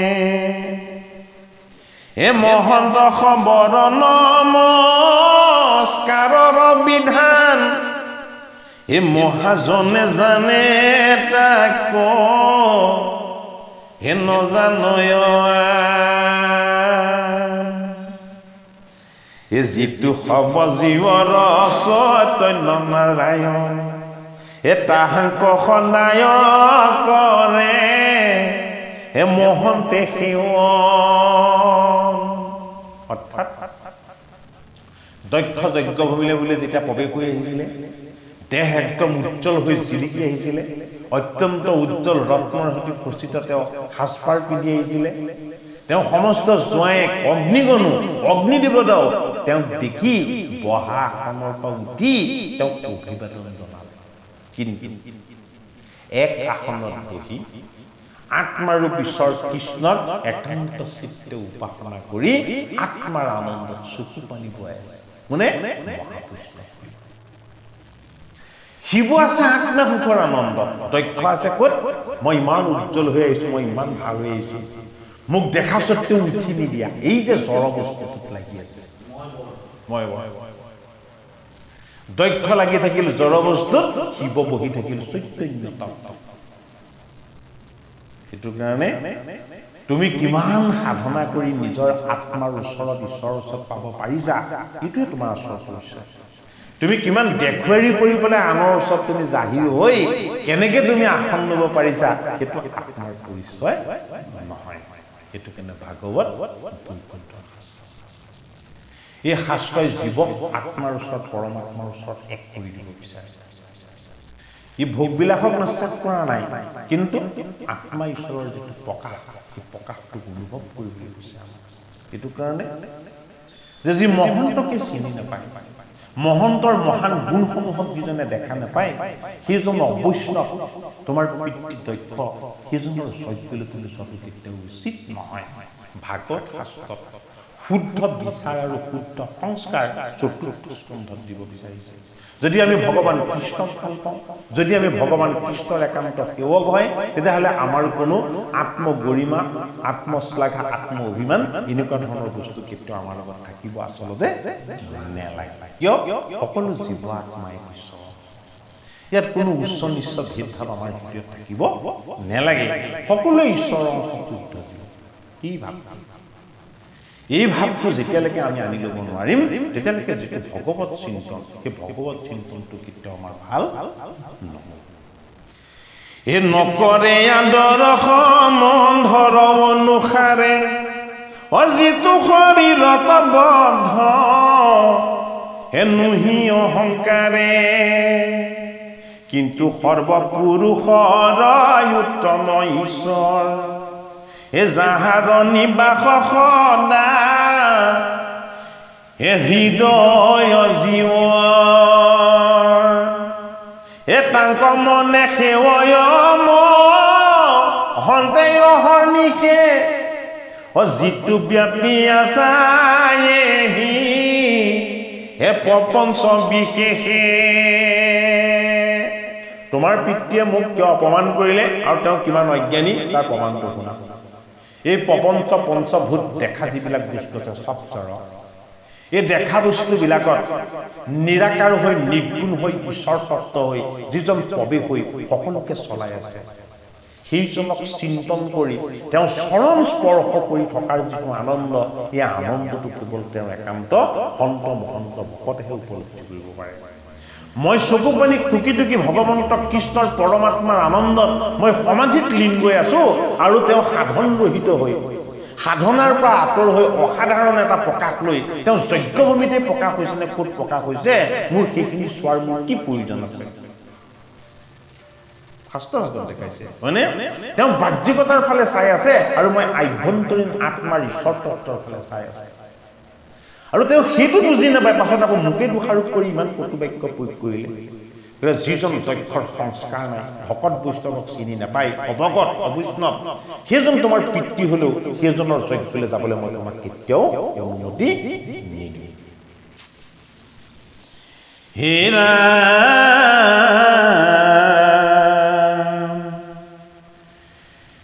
হে ময়ো সেইমতে কৰো সদা নমস্কাৰ, যাহাৰ ইংগিতে হুৱে বিশ্বৰ সংহাৰ। মোৰ সাধনাৰ তত্ত্বটো শুনা, সি মোৰ বাঞ্ছা। যিজনে এক দৃষ্টি আৰোপ কৰি দিয়াৰ লগে লগে মায়া গৰ্ভৱতী হৈ সপ্ত স্বৰ্গ সপ্ত পাতাল, হয়নে, এই সমস্তখিনি সৃষ্টি হৈ ব্ৰহ্মাণ্ড ৰচনা হৈ গ'ল। তেওঁৰ এটা কটাক্ষ গোটেই ব্ৰহ্মাণ্ডখন সৃষ্টি হৈ গৈছে মায়া দ্বাৰা। সেইজনে আত্মা ঈশ্বৰ হৈ সমস্ততে প্ৰৱেশ হৈ গোটেই বস্তুবিলাকক চৈতন্য কৰি ৰাখিছে। তেওঁৰ যদি কেনেবাকে এটা কুদৃষ্টি পৰি যায়, গোটেই ব্ৰহ্মাণ্ডখন ভাগি ভাগি ঠাণ্ডা হৈ যাব। সেইজন পৰম শক্তিমান পতিত পাৱন ঈশ্বৰক মই সেইটোত সদায় উপাসনা কৰি তেওঁৰ আনন্দৰ লগত মই শেষ হৈ থাকোঁ। সেইটো কাৰ সাধনা? সেইটো শিৱৰ সাধনা। আমাৰ আকৌ কি কৰে, লিংগত গাখীৰ ঢালে। পাথৰত গাখীৰ ঢালিলে ঈশ্বৰক পাব জানো? দুগ্ধটো কি? দুগ্ধটো হ'ল গীতা, দুগ্ধটো হ'ল ভাগৱত। গীতা ভাগৱত যদি অমৃত ঢালিব লাগিব ক'ত? আমাৰ জীৱ আত্মলিংগত ঢালিব লাগিছিল। ভাগৱত গীতাৰ অমৃতত্ব আমাৰ আত্মলিংগত, আৰু তাকে নকৰি কি কৰিছে, পাথৰটোত গৈ গাখীৰ ঢলাত লাগি গৈছে।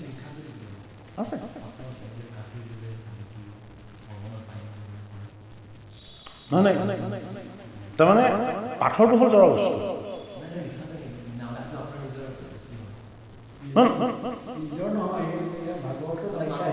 আছে নহয় তাৰমানে নিলিখে, তাৰমানে জড় বস্তুটো তাৰমানে শিৱ বুলি আমাৰ পাথৰতে গাখীৰ ঢালি উপাসনা কৰে নে নকৰে? তাৰমানে সেই কথাটোকে শিৱই কৈছে। এতিয়া চৈতন্য বস্তুটো হ'ল কি? জীৱ। যদি কেইটামান শিশুক যদি সেই গাখীৰখিনি পান কৰি দিয়া হয়, প্ৰত্যক্ষভাৱে ঈশ্বৰে পাব। কাৰণ কিয়? তেওঁলোকৰ লগত জীৱৰূপী ঈশ্বৰ আছে। জীৱই যদি অমৃত পায় তেতিয়াহে জীৱৰ কল্যাণ হ'ব। যদি আমি পাথৰত ঢালি দিওঁ গাখীৰটো, তেতিয়াহ'লে তাৰ পৰা কাৰ কল্যাণ হ'ব? জগতৰে কল্যাণ হ'ব নে জীৱৰ কল্যাণ হ'ব? আত্মসন্তুষ্টি নহয় সেই আমাৰ যে তেনেকে হেৰি কৰি সেইজন শিৱই কৈছে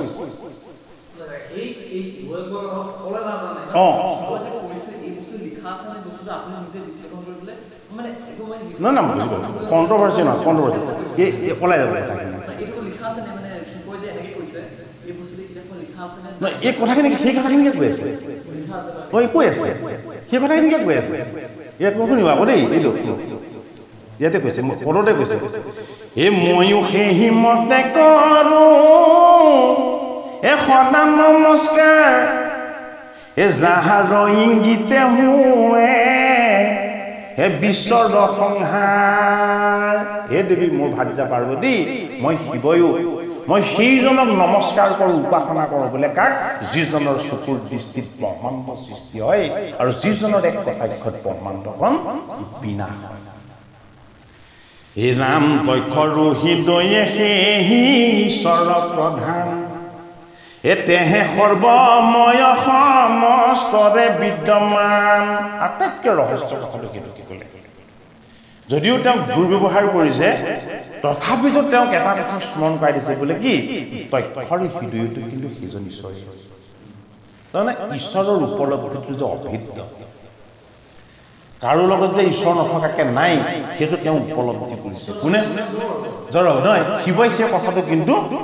উপলব্ধি কৰিছে কাৰ আগত নিজৰ ভাষাৰ আগত তেওঁক বেয়া ব্যৱহাৰ কৰিছে বুলি যদিও বদনাম কৰিছে কিন্তু দক্ষৰ লগতো যে আত্মাৰূপী ঈশ্বৰ কৃষ্ণ আছে সেই কথাটো কিন্তু তেওঁ অকপটভাৱে স্বীকাৰ কৰি দিছে নহয় সেই দক্ষ চিনি পোৱা নাই এই নাম চাৰিবিধ পানী ৰহি দয় আকাশত হে অন্তৰ্যামী ৰূপে যিটো হে সদায়ে বেকত হে যিটো মহাপুৰুষ চৈতন্য বাসুদেৱ হে তাহান চৰণে অহৰ নিশে কৰো তাৰমানে শিৱই কাক সেৱা কৰে চতুৰ্থ স্কন্ধত সেই কথাটো শিৱই নিজে কৈছে কি বুলি কৈছে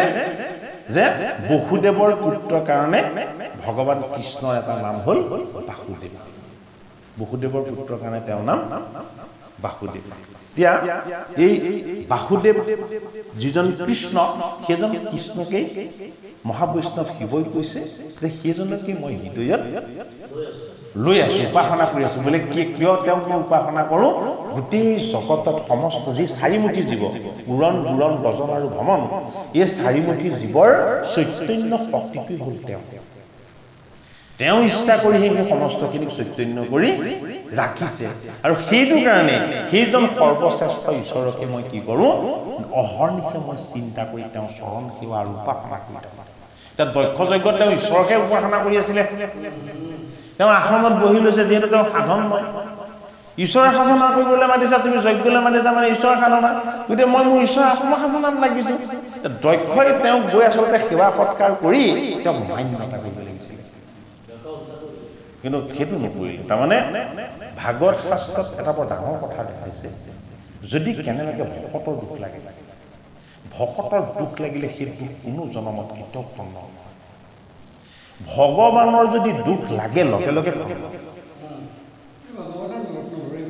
মোক নধৰে যদি লাগিলেও লগে লগে খণ্ডন কেলে শিশু পালে 100 গালি পাৰিলে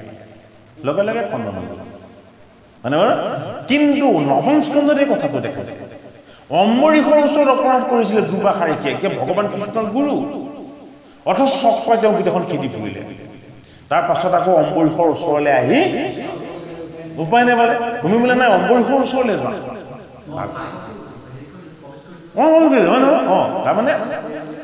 তাৰমানে আমাক এটা কথা কি বুজিছে যে আপুনি অসন্তুষ্ট হলে এখেত অসন্তুষ্ট হলে এখেত অসন্তুষ্ট হলে মই তাত ধূপ চাকি জ্বলাই যিজন ভগৱানক সন্তুষ্ট কৰিব বিচাৰিছো সেইজন ভগৱান সন্তুষ্ট নহয় তাৰমানে কেলে ঈশ্বৰৰ অংশই হলে জীৱবিলাক সেইবিলাক আমি সকলোকে সন্তুষ্ট কৰিব নোৱাৰো সেইটো আমাৰ কৰ্তব্যও নহয় কিন্তু ছাৰ মোৰ শুভাকাংক্ষী এখেত মোৰ হিতৈষী হয়নে বাৰু যদি মই এখেত লোকক যদি মই মান সন্মান হয়নে শ্ৰদ্ধা নকৰোঁ তেতিয়াহ'লে মই নেদেখা ঈশ্বৰজনক মান সন্মান আৰু শ্ৰদ্ধা কৰিলে মই আশীৰ্বাদ পাওঁ আশীৰ্বাদ কোনে দিব এখেত লোক দুজনে দিব যে তোমাৰ কুশল হওক তোমাৰ মংগল হওক হয়নে তোমাৰ ভাল হওক হয়নে নহয় এই ভগৱন্তৰ আশীৰ্বাদটো প্ৰকাশ হ'ব সেইটো কাৰণে ভাগৱত শাস্ত্ৰত শিৱ নহয় ঈশ্বৰে আশীৰ্বাদ নিদিয়ে ঈশ্বৰে কৃপাহে কৰে ভগৱতে দিয়ে তেখেতে কয় তেওঁৰ দ্বাৰা প্ৰকাশ হয় আচলতে প্ৰত্যক্ষভাৱে নহ'লে পৰোক্ষভাৱে তেওঁৰ দ্বাৰাই দিয়া হৈছে কাৰণ আত্মা শক্তিটোৱে বাক্য ৰাখে হে ৰাম যিটো মহাপুৰুষ চৈতন্য বাসুদেৱ তাহান চৰণে অহৰ্নিশে কৰোষে মহা অহংকাৰিত যো পিতৃ প্ৰজাপতি নজানন্ত মহন্তৰ এই সহযোগুতি এতেকে মুক্ত সনা কৰন্ত বিবেক কহিনো তোমাক সবে কৰি আনিছে আৰু শুনিও কহো তোমাক নয় মোৰ মনে দক্ষ কচা হিবে নলাগ যদ্যপি তোমাৰ ইটো দেহৰ জনক নোজোৱাই তথাপিতো যজ্ঞ সজাইব দক্ষৰ ঔৰসতেই তোমাৰ এই দেহটো তুমি পাইছা জনক মানে কি পিতৃ এতিয়া তোমাক জন্ম দিয়ে পিতৃতে তথাপিতো পিতৃৰ গৃহৰ যজ্ঞলৈ যাবলৈ মই তোমাক হাক দিছোঁ কিয় হাক দিছোঁ তেওঁৰ লগত প্ৰকৃত নিৰ্গুণ ভক্তিৰ সংস্কাৰ জনাইছে তেওঁ সমস্ত জীৱকে আত্মজ্ঞান কৰিবলৈ শিকা নাই আৰু এইটো যদি তেওঁ নিশিকে তেতিয়াহ'লে তাত অসন্ত ঘটি যাব পাৰে তুমি তোমাৰ তেওঁৰ প্ৰাণৰ কন্যা তুমি তাত গৈ যিটো মান সন্মান শ্ৰদ্ধা তুমি যিটো পাব লাগে সেইটো তুমি নাপাওঁ বহুত ডাঙৰ কথা এটা দেখাইছে আমি বিয়া দিয়া কন্যা ঘৰলৈ আহিলে হয়নে নহয় পিতৃ মাতৃয়ে গৈ ৰাস্তাত ৰৈ থাকিব লাগে এইটো নিয়ম সেইটোৱে নহয় আৰে প্ৰাণৰ কন্যা হয়নে কাৰ আশাত আহিব মাক দেউতাকৰ মৰমত বিশেষত যদি ভাই ভনী আছে তেওঁলোকৰ মৰমত হয়নে নহয় ইয়াত কিবা খাম বুলি কিবা পাম বুলি নাহে নহয় তেওঁলোকৰ মুখকেইখন দেখি মনটো ইমান ভাল লাগিব হয়নে নহয় বাৰু যদি কন্যা অহাৰ পাছতো পিতৃয়ে যদি সিফালে মুখ কৰি মাত বোল নকৰাকৈ থাকে সেইখন ঘৰলৈ বাৰু বিয়া দিয়া কন্যা আহিবলৈ মন যাবনে সঠিকেই কথাটো বুজাইছে তুমি যাবা তুমি মনত বহুত কষ্ট পাবা কিয় কষ্ট পাবা জানানে তুমি এজন বৈষ্ণৱ বুলি বিবাহ হ'লা এইটো তোমাৰ পিতৃৰ কেতিয়াও অনুমতি নাই দক্ষই মানে সেইটো অনুমতি দিয়া নাই ব্ৰহ্মাদেৱে ৰিকুৱেষ্ট কৰিলে অনুৰোধ কৰিলে আছে সেইটো ভাগৱত শাস্ত্ৰত ব্ৰহ্মাই তাৰমানে শুনা মতে সতীয়ে গৈ মানে ককাক হয়তো ব্ৰহ্মাক গৈ ক'লেগৈ যে সেই মোৰ হেৰি এইটো মানে ককা মোক যদি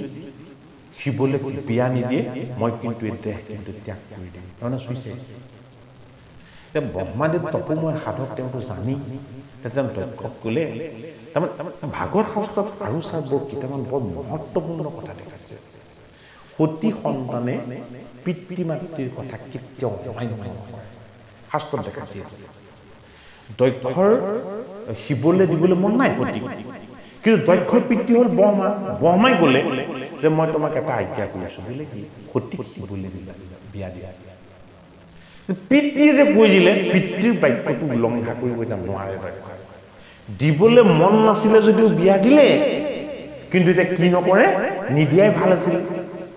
শিৱকো সন্মান নকৰে মৰম নকৰে আদৰ নকৰে আৰু নিজৰ কন্যা এটা সতীক নকৰে ডাঙৰ এটা দিলে আৰু তাই বাধ্য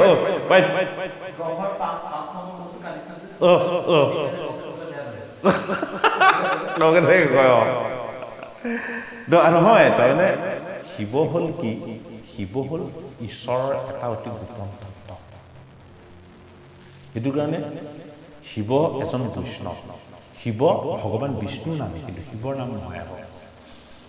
শিৱ নামটো যে শিৱৰ নাম নহয় তাৰমানে শিৱৰ নাম নাই ভাগৱততে আছে সেই কথাটো শিৱই জন্ম হৈ খুব কান্দিছে শিৱৰ নামেই নাই কিয় কান্দিছে বোলে তুমি মোক জন্ম দিলা মোক নাম নিদিলা সেইটো কাৰণে ব্ৰহ্মাদেৱে আকৌ তেওঁ কি কৰিছে 11টা নাম দিছে একাদশ পুত্ৰ 11খন স্থান দিছে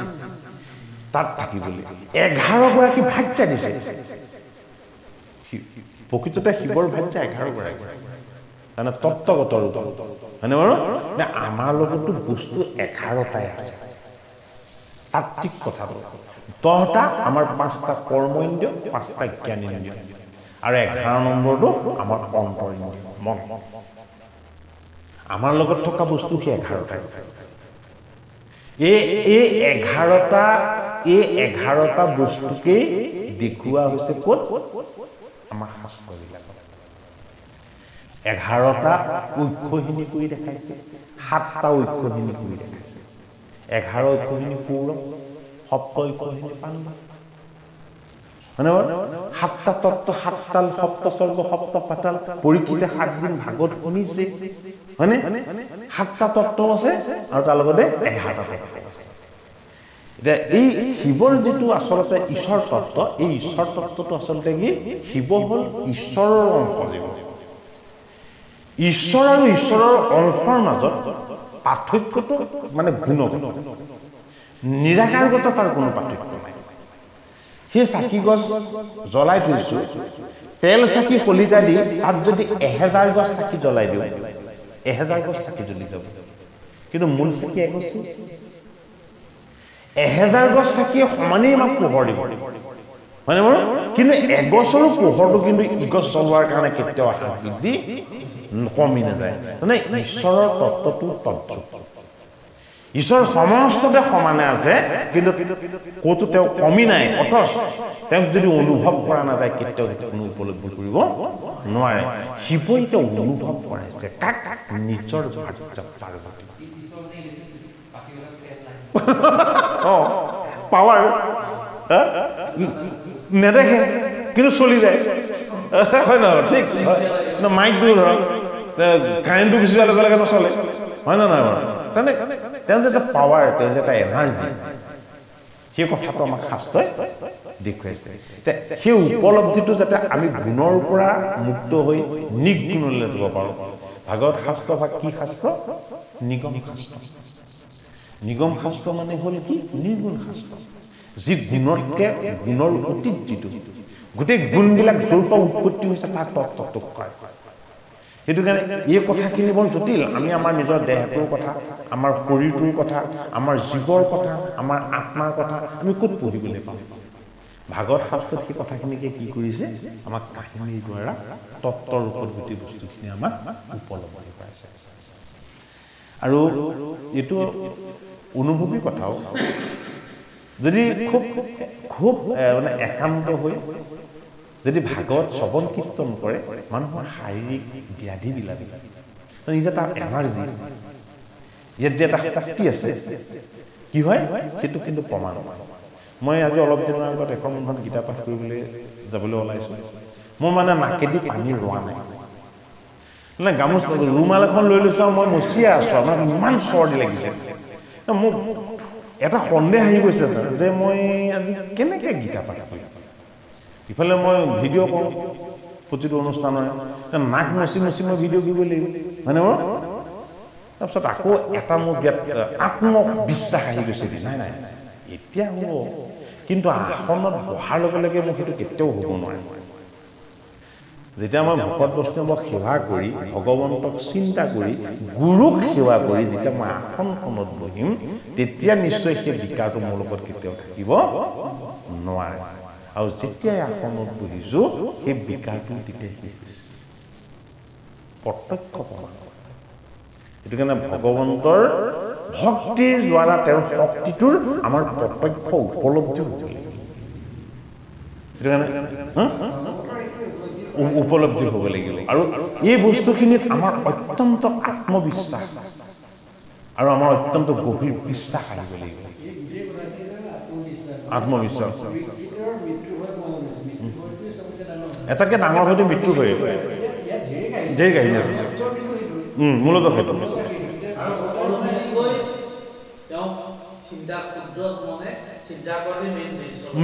ভাগৱত শাস্ত্ৰৰ মূল উদ্দেশ্য আৰু লক্ষ্য যাতে আমাৰ কায় বাক্য মন সমস্ত তেওঁৰ চৰণত আমি একাকাৰ কৰি আমি যাতে তেওঁৰ চৰণলৈ আমি যাতে তেওঁক যাতে বুজিব পাৰোঁ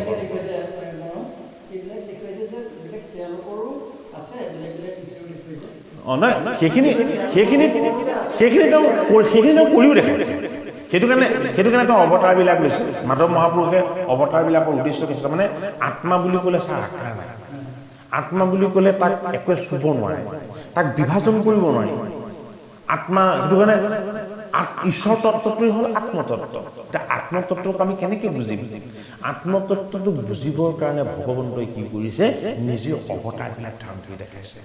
মাধৱ মহাপুৰুষে নামঘোষা শাস্ত্ৰত অতি স্পষ্টকৈ কৈছে হে পৰম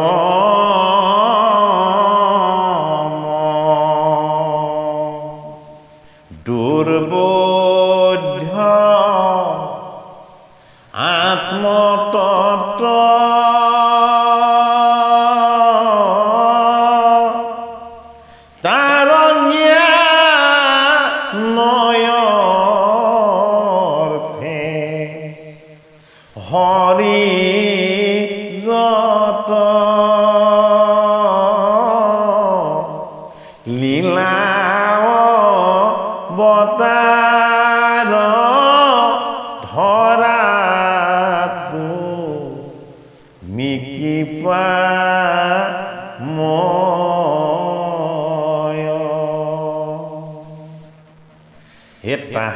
চৰিত্ৰ সুধা কিনো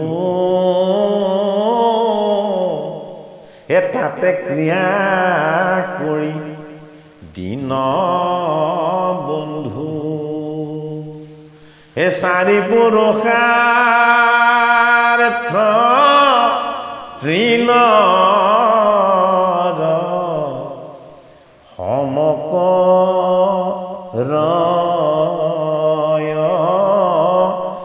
চাৰি পুৰুষাৰ্থ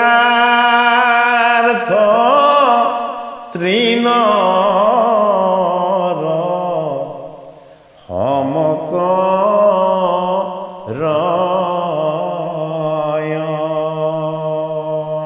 পৰম দুৰ্বোধ্য আত্মতত্ত্ব তাৰ জ্ঞান অৰ্থে হৰিযত লীলা অৱতাৰ ধৰা তুমি কিবা তাহান চৰিত্ৰ সুধা কিনো তাতে ক্ৰিয়া কৰি দিন বন্ধু চাৰি পুৰুষাৰ্থ তিনৰ সমকৰ আমাৰ এটা কথা আছিলে যে ধৰ্ম অৰ্থ মুখ্য আৰু কাম এই চতুৰ্বৰ্গ সাধন কৰাটোৱে হ'ল জীৱৰ লক্ষ্য কিন্তু ভগৱন্তৰ অৱতাৰৰ কথা লীলাৰ কথা তেওঁ গুণ যশৰ কথা যদি আমি শ্ৰৱণ কীৰ্তন কৰোঁ ধৰ্ম অৰ্থ কাম মুখ্য এইকেইটা তিনিসমূহ হৈ যাব কিয় এইকেইটা একোটা নিজৰ আহে মূল সুঁতি কি মূল সুঁতি ভগৱন্তৰ নাম গুণ আৰু যশ গংগা ভগৱানৰ নাম গুণ যশ এই ভাগৱত গীতা বা কীৰ্তন দশম ঘোষা ৰত্নাৱলী এইবিলাক ভগৱন্তৰ বাণীৰ কথা আমি যদি শ্ৰৱণ কীৰ্তন কৰোঁ তেতিয়াহ'লে কি হয় ধৰ্ম অৰ্থ কাম মুখ্য এই চতুৰ্বৰ্গতকৈও সৰ্বশ্ৰেষ্ঠ যিটো পথ বোলে কি ভগৱন্তৰ ঈশ্বৰ কৃষ্ণৰ চৰণ ঈশ্বৰ কৃষ্ণৰ চৰণ সেৱা চতুৰ্বৰ্গ সাধনতকৈ শ্ৰেষ্ঠ বুলি আমাক শাস্ত্ৰ কৈছে সেইটো কাৰণে এতিয়া আমাৰ লগতে থকা জীৱৰূপী শিৱ ঈশ্বৰৰ অংশ জীৱটোৱে আমাৰ এই দেহময় পাৰ্বতীকে যেন কথাখিনি কৈ আছে বোলে কি য'ত ঈশ্বৰৰ আত্মচেতনা আত্ম উপলব্ধি ঈশ্বৰ তত্ত্বৰ কথা য'ত নাই সেইবিলাক স্থানলৈ নাযাবা কি হ'ব তুমি অপমানিত হ'ব পাৰা তুমি কষ্ট পাব পাৰা পিতৃ হ'লেও তোমাক কিন্তু এবাৰ প্ৰাধান্য নিদিব কোনে জানে শিৱই জানে বোলে কিয় অন্তৰ্যামী গুণটো ঈশ্বৰক সাধনা কৰি কৰি শিৱ কি হৈ গৈছে অন্তৰ্যামী হৈ গৈছে তেওঁৰ যজ্ঞত যে অথন্তৰ ঘটিব শিৱই আগতেই জানে হয়নে বাৰু সেইটো কাৰণে ঈশ্বৰৰ ইচ্ছাতে সকলো ঘটি থাকে সেইটো কাৰণে শিৱই বৰ বিশেষ বাধা দিয়া নাই কিয় বিশেষ বাধা দিয়া নাই শিৱই জানে যে তুমি যিটো কৰাবা সেইটো সত্য মই কিবা এটা বাধা দিবলৈ গ'লেও সেইটো কেতিয়াও সত্য হ'ব নোৱাৰে কাৰণ তুমি কোৱাটো সত্য ভাগৱত শাস্ত্ৰত ঈশ্বৰৰ শক্তিটোকে আটাইতকৈ সৰ্বশক্তিমান বুলি আমাক বুজাইছে হে ৰামে তেকেহে মোক সদা কৰন্ত বিদেশ কহিলো তোমাত সবে কৰি আনি শেষ আৰু শুনি মোক কহো তোমাত নিৰ্ণয় মোৰ মনে দক্ষ চাহিবে নলাগয় যদ্যপি তোমাৰ ইটো দেহৰ জন অনুযোৱাই তথাপিতো যজ্ঞ কজাইবা বস্তুটো কিন্তু শিৱই তত্ত্ব অৰ্থহে কৈছে দেই তাৰমানে শিৱই আমাৰ এই সতীময় দেহটোকেই কৈছে যে তুমি দক্ষৰূপী দেহৰ ভোগবিলাক আনন্দ এইবিলাক বস্তুলৈ নাযাবা তাৰমানে তাৰ যিটো আচল গভীৰ চিন্তন যিটো বোলে তুমি কোনটো চিন্তনলৈ যোৱা ঈশ্বৰ স্বৰূপ আত্মা যিটো সন্তুষ্ট হয় তুমি আত্মা সন্তুষ্ট হোৱা কৃষ্ণ সন্তুষ্ট হোৱা ভগৱান সন্তুষ্ট হোৱা কথাটোলৈ যোৱা বোলে কেতিয়া সন্তুষ্ট হ'ব যে মই তোমাৰ স্বামী মই তোমাক যলৈ যাবলৈ বাৰণ কৰিছোঁ তুমি তালৈ নাযাবা কিন্তু ভাগৱত শাস্ত্ৰত এইটোকেই দেখুৱাইছে যে স্বামীয়ে বাৰণ কৰা ঠাইলৈ যদি সেৱক যায় তেতিয়াহ'লে তাক কি হ'ব অত্যন্ত বুদ্ধি আন তান পুনবৰ্তক সহিত বন্ধুজন নুহিকে কদাপি যোগ্য তজুদৰ যিহেতু আমাৰ দক্ষ পৰম বিদেশী এতেকে অযোগ্য যায় বেচায়ু বিমৰিষি গৈলো পূৰ্বে প্ৰজাপতি খবৰ যজ্ঞ নকৰিলো অপকাৰ একোৱে দক্ষ তথাপি কৰিলা নিন্দাই অনেক আমাৰ দেৱ ঋষি গণ সমে শুনায়া সভা ইমান শুদ্ধ সাধনা শিৱৰ তেওঁ যদি কিবা এটা বেয়াকে কৈ দিয়ে বেয়া হৈ যাব তেওঁ যদি কিবা এটা অনিষ্ট হওক বুলি কৈ দিয়ে অনিষ্ট হৈ যাব কাৰণ কিয় তেওঁ সাধন নহয় গোটেই দিনটো দক্ষ তেওঁ কটু বাক্য প্ৰয়োগ কৰি থাকিলে তেওঁ কেৱল ঈশ্বৰক চিন্তা কৰি শুনিহে থাকিলে এটা বাক্যটো কোনো প্ৰত্যুত্তৰ নিদিয়ে সহি থাকিলে হে ৰাম সিটো বাক্য সবে মোৰ মৰ্মক ভেদিম আজিও সোমৰ মোক যতে কবুলি জীৱা পাহৰিলো ভয়ল সবেও সাক্ষাৎ কৰিল দক্ষে যে নগৌৰৱ আমাৰ মোৰ ভাগৱতী কমি যে বেজাই বাচলি মিলিবে তোমাৰ তথা অকাৰ্য সমূলি হেন জানি নকৰিবা মনত বিষাদ নাহি কিছু ভাল গৈলে মিলিলে প্ৰমাণ যদি মোৰ বাক্য ইটো দেখাও যুগতি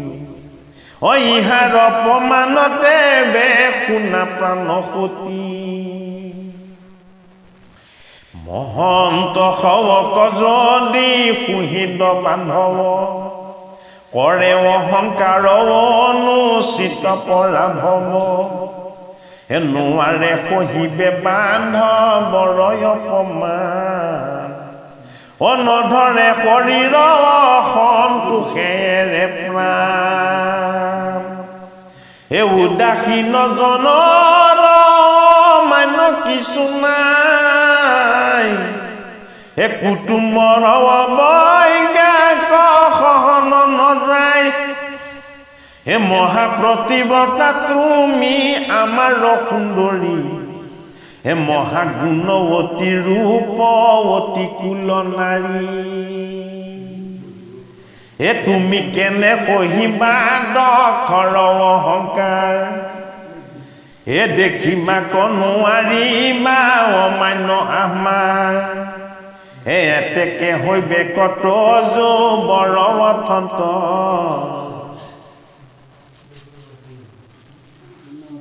ভালকে ধৰি দিওঁ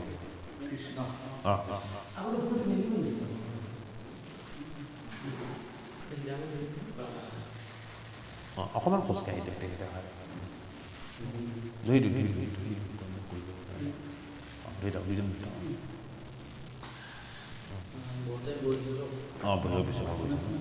এঘণ্টাতকৈ বেছি সময় গৈছে অভ্যাস নাথাকিলে অসুবিধা হয়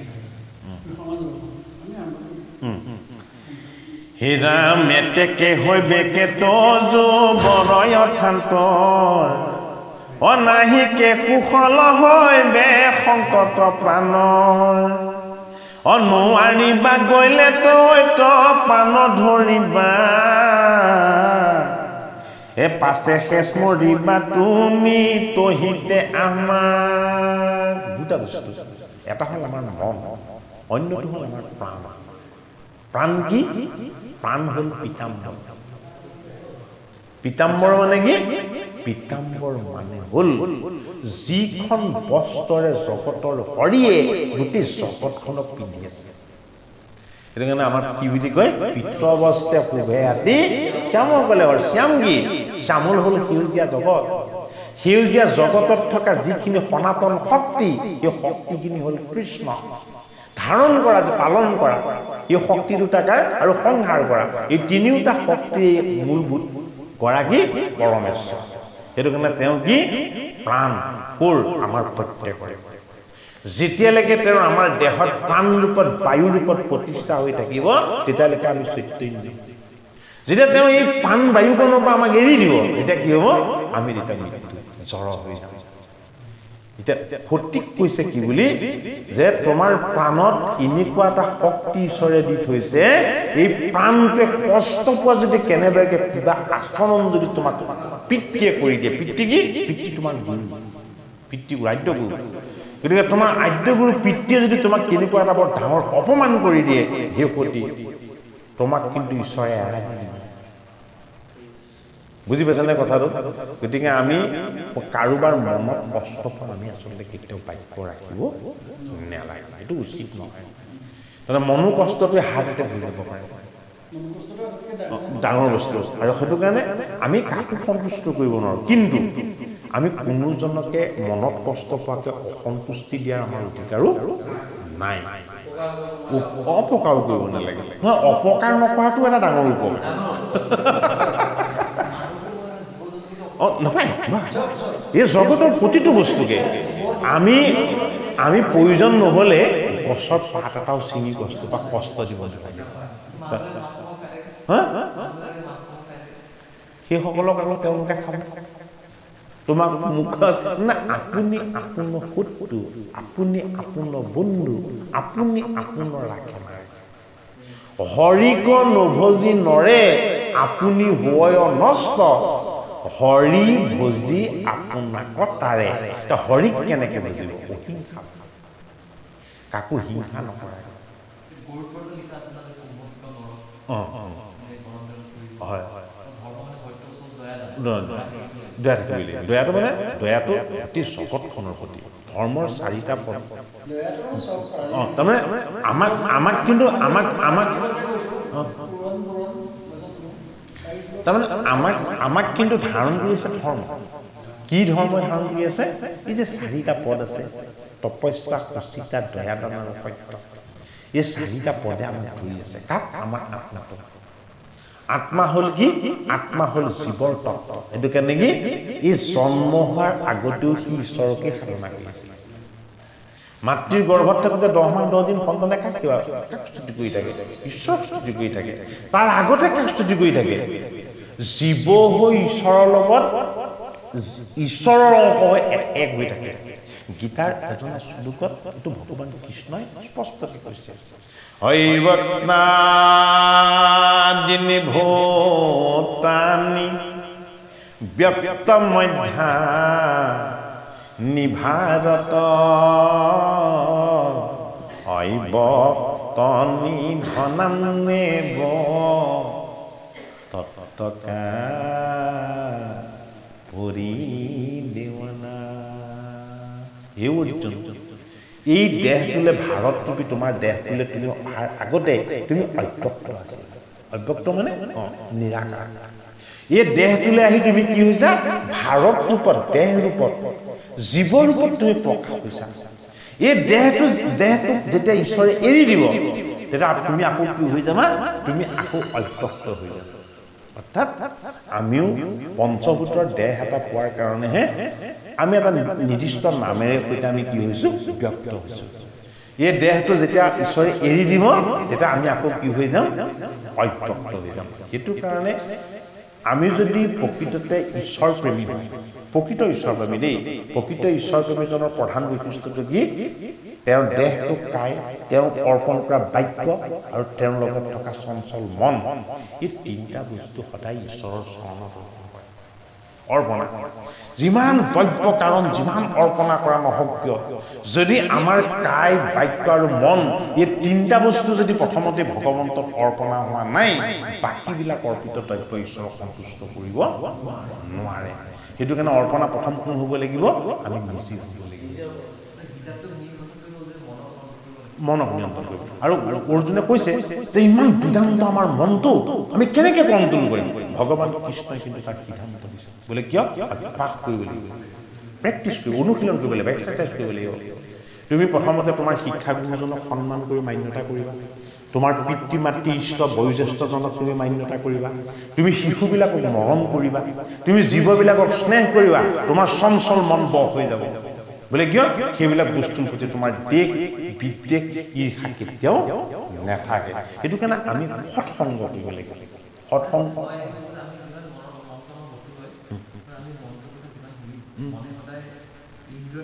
ইন্দ্ৰিয় তৃপ্তিটোক বেছি গুৰুত্ব দিয়ে। সেইটো ঠিক ঠিক ঠিক। হয় হয়। সেইটো কাৰণে মনটো হ'ল, মনৰ কেইবাটাও অৱস্থাৰ কথা ভাগৱত শাস্ত্ৰতে কৈছে, তৃতীয় স্কন্ধত কৈছে। মন, বুদ্ধি, চিত আৰু অহংকাৰ। মনত থাকে চন্দ। চন্দ হ'ল আটাইতকৈ চঞ্চল দেৱতা। বোলে কি? 15 দিন বাঢ়ে, 15 দিন কমে, হয় নহয়? বহা কমাটো কাৰ? মন, হয়নে বাৰু? সেইটো কাৰণে মন, বুদ্ধি, বুদ্ধিটো কাৰ? বুদ্ধিত কোন? বুদ্ধিত প্ৰজাপতি। প্ৰজাপতি কোন? প্ৰজাপতি হ'ল আমাৰ এই দেহটো, ব্ৰহ্মময়।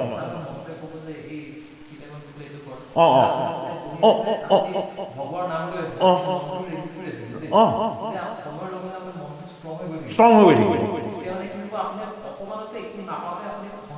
সন্তুষ্ট হ'ব। হয়, ঠিক ঠিক। সেইটোৱে আচল ঈশ্বৰৰ উপলব্ধি। আৰু আৰু আৰু আৰু এটা কথা কৈছোঁ, আমাৰ প্ৰাণ শক্তিটো কি? আমাৰ প্ৰাণ শক্তিটো হ'ল বায়ু, হয়নে? প্ৰাণ শক্তিটো বায়ু। আমি এইটো মনত ৰাখিবলগীয়া কথা দেই প্ৰত্যেকেই। আমি যদি এজন খুব সন্ত মানুহৰ কেনেবাকৈ যদি স্পৰ্শ পাই গৈছোঁ, বুজিব কথাটো? হাৰ্টবিট হৈ হেৰি হৈ যায় নে নাযায়? সেই স্পৰ্শটো পালে কি হয়? ডাঙৰ কথা। চাইন্স সেইটো প্ৰুভ কৰিছে নে? ডাঙৰ কথা। বোলে কি? তোমাৰ লগত যিমানবিলাক বেয়া আছিলে চব নষ্ট হৈ গ'ল। কিয় নষ্ট হৈ গ'ল? তেওঁৰ লগত থকা ভালখিনি নষ্ট কৰি দিলে, হয়নে? আমি যে সাধুৰ সংগ ল'ব লাগে, ভকত বৈষ্ণৱৰ সংগ ল'ব লাগে। আমি গৃহত থাকিলেও কেতিয়াবা ভাবিব লাগে, ভাল ভকত বৈষ্ণৱ এজন যদি আহিলেহেঁতেন একেলগে বহি,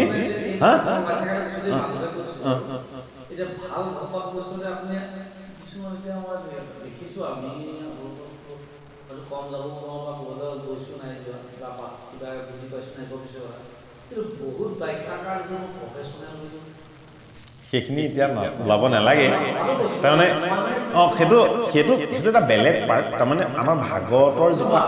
বুজি পাইছোঁ, ভাগৱতৰ আমাৰ যিটো আচল ৰহস্য কথা, তাৰমানে কি? একমাত্ৰ ভাগৱত বা গীতা শাস্ত্ৰ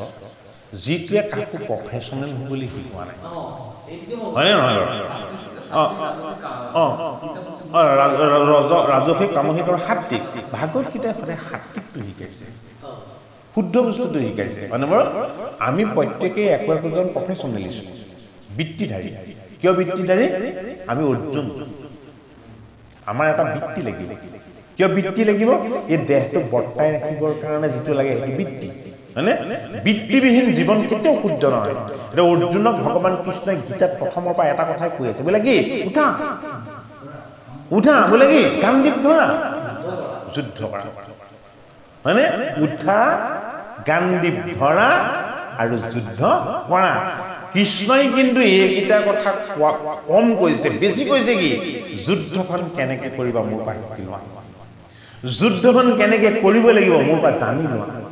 মানে বাৰু অৰ্থাৎ আমাৰ ঈশ্বৰ উপলব্ধিৰ যোগেদিহে আমি জীৱনটো কেনেকে যাপন কৰিব লাগিব আমি সেই শিক্ষাটো পাম সেইটো কাৰণে চতুৰ্থ স্কন্ধত আমাৰ লগত থকা জীৱৰূপী শিৱই এই মায়াময় মোহময় দেহৰূপী পাৰ্বতীক উপদেশ দি আছে তত্ত্বগতভাৱে যদি আমি চাওঁ জীৱই উপদেশ দিছে কাক এই দেহৰূপী পাৰ্বতীক বোলে কি তই বৰ চঞ্চল তই মান সন্মান হয়নে উচ্চ নিশ্চ এইবিলাক তই খুব চাওঁ খুব দেখ হয়নে নহয় পিতৃৰ গৃহলৈ গৈ তই যেতিয়া পিতৃৰ পৰা মৰমৰ পৰা বঞ্চিত হৈ যাবি নহয় এই দেহটো তুমি মোক কেলে দিছিলা বুলি আৰু ক'ত তোমাৰ খং উঠি যাব আৰু হয় দেৱীটো প্ৰথম ক্ৰোধতহে অগ্নি হৈ জ্বলিলে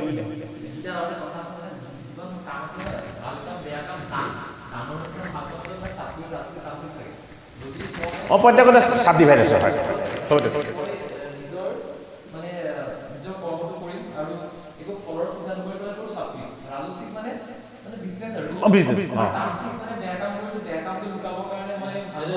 আৰু বেয়া কৰিছো সেইটো সেইটো হয় পুণ্য বেছি তাৰমানে নহয় তাৰমানে নহয় এই কথাটো আমাক শাস্ত্ৰখন নাপাব নালাগে নহয় এইটো সেইটো সেইটো মানে কেলে তাৰমানে সেইটো হ'ব নালাগে তাৰমানে কিয় আমি কি দিব পাৰোঁ প্ৰথম কথা আমাৰতো দেহটোও নিজৰ নহয় তাকে কৈছে নহয় নহয় আমাৰতো দেহটোও নিজৰ নহয় এইটো ঈশ্বৰ দিয়া বস্তু এটা হয়নে যেতিয়া ইচ্ছা হৈ লৈ গুচি যাব হয় নে নহয় বাৰু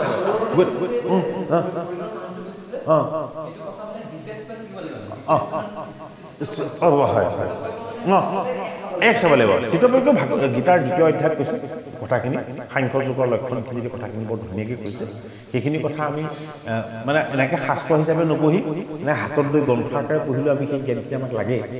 হয়নে বাৰু এতিয়া সাম্প্ৰতিক সময়ত আমাক বিশেষকৈ বৰ প্ৰয়োজন হৈছে এতিয়া আধ্যাত্মিক শিক্ষা যদি আমাৰ আধ্যাত্মিক শিক্ষাৰ যদি অকণমান আমি পোহৰ পাওঁ তেতিয়া কি হ'ব এতিয়া মানে বাতাবৰণবিলাকেই বেয়া হৈছে আৰু এটা কথা মনত ৰাখিব লাগে দেই য'ত বেয়া চিন্তাৰ মানুহ থাকিব বেয়া কথা বাৰ্তা কোৱা মানুহ থাকিব বেয়া কাম কৰা মানুহ থাকিব সেই ঠাইত বায়ুটো প্ৰদূষণ হৈ যায়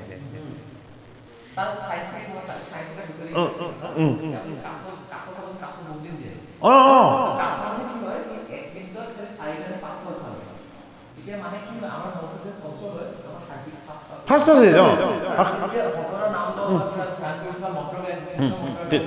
তেতিয়া আমাৰ হাৰ্টবিটটো আমাৰ খুব এটা নাম লওঁতে নাম লোৱা নিয়ম আছে নাম কেনেকে প্ৰসংগত কেনেকে লয় কৃষ্ণ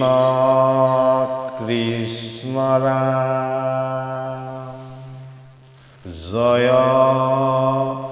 জয় ৰাম হয়নে নহয় অৰ্থাৎ আমাৰ হাৰ্টবিটটোক যাতে আমি আমাৰ মনটোক যাতে আমি ধীৰ স্থিৰ গহীন গম্ভীৰ এটা ভক্তি ভাৱলৈ নিব পাৰোঁ সেইটো কাৰণে প্ৰসংগত প্ৰসংগীয়া ঘোষাত কৃষ্ণ কৃষ্ণ ৰাম জয় জয় ৰাম মানে এটা নিৰ্দিষ্ট লয় তাল মান মানে এটা গতিত তাক শ্ৰৱণ কীৰ্তন কৰা হৈছে কেলে সপ্তব্ৰহ্মৰ শক্তিটো হ'ল ঈশ্বৰৰ শক্তি এই শব্দব্ৰহ্মৰ শক্তিয়ে আমাৰ ইন্দ্ৰিয়বিলাকক দুৰ্বল কৰিব লাগিব যিবিলাক বাহ্যমুখী ইন্দ্ৰিয় শব্দব্ৰহ্মৰ শক্তিটোৱে কাক চৈতন্য কৰিব লাগিব ঈশ্বৰক এই ঈশ্বৰক চৈতন্য কৰিবলৈ হ'লে কি হ'ব লাগিব অত্যন্ত ধীৰ স্থিৰ নম্ৰ ভদ্ৰ এইখিনি সেইটো কাৰণে অস্থিৰতাখিনি কাৰ লগত দেখা পালে তথ্যৰ লগত দেখা পালে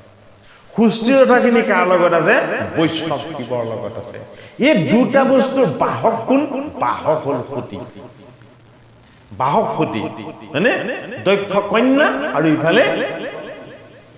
হেৰিটো কি কয় ভৱানী কাৰণ ভৱ হ'ল শিৱৰ নাম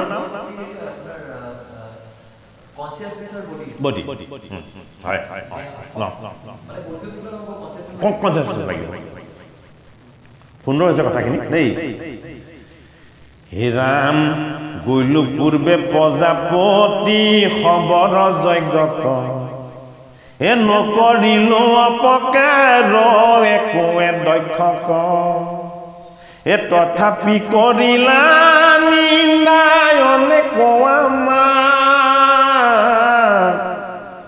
এ দেৱ ঋষি গণ সমে শুনায়া সভাই এ সিটো বাক্য সবে মোৰ মৰ্ম কভেদিল আজি উকুমৰ মোক যতে কবুলিল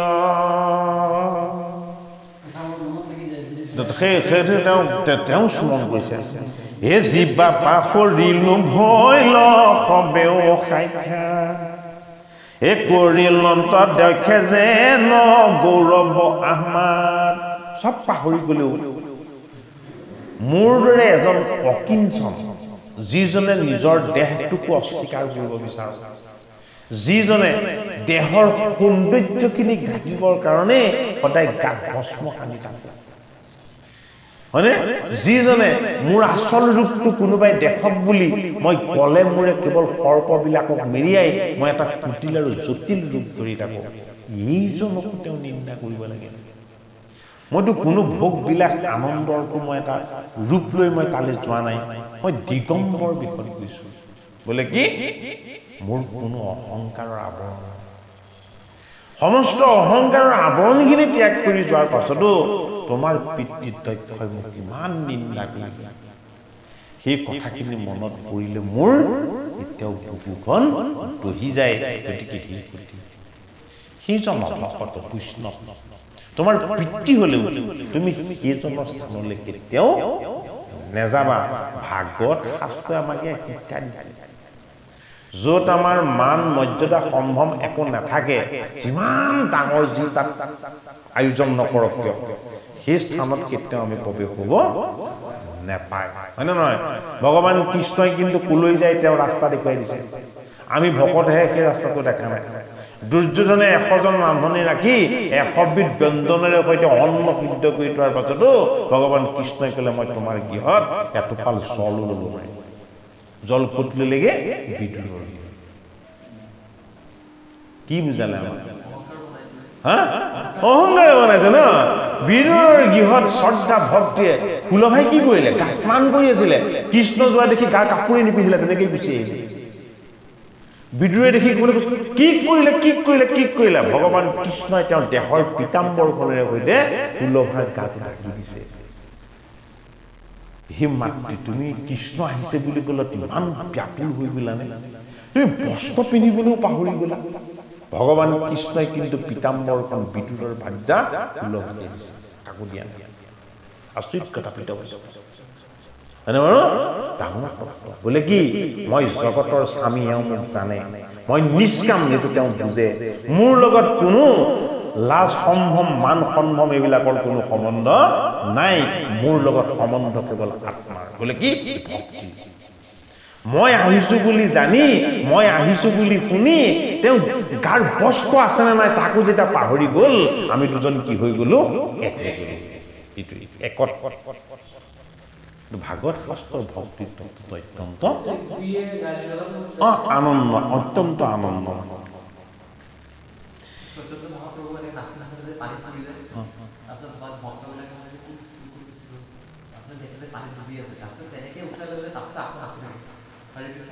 হয় তেওঁলোকে আনন্দ ন আৰু তেওঁলোকে এক নামৰ যিটো হৰি নামৰ যিটো মহিমা তেওঁলোকে প্ৰকাশ কৰি দেখুৱাইছে আৰু সেইটোত তেওঁলোকে এক হৈ গৈছে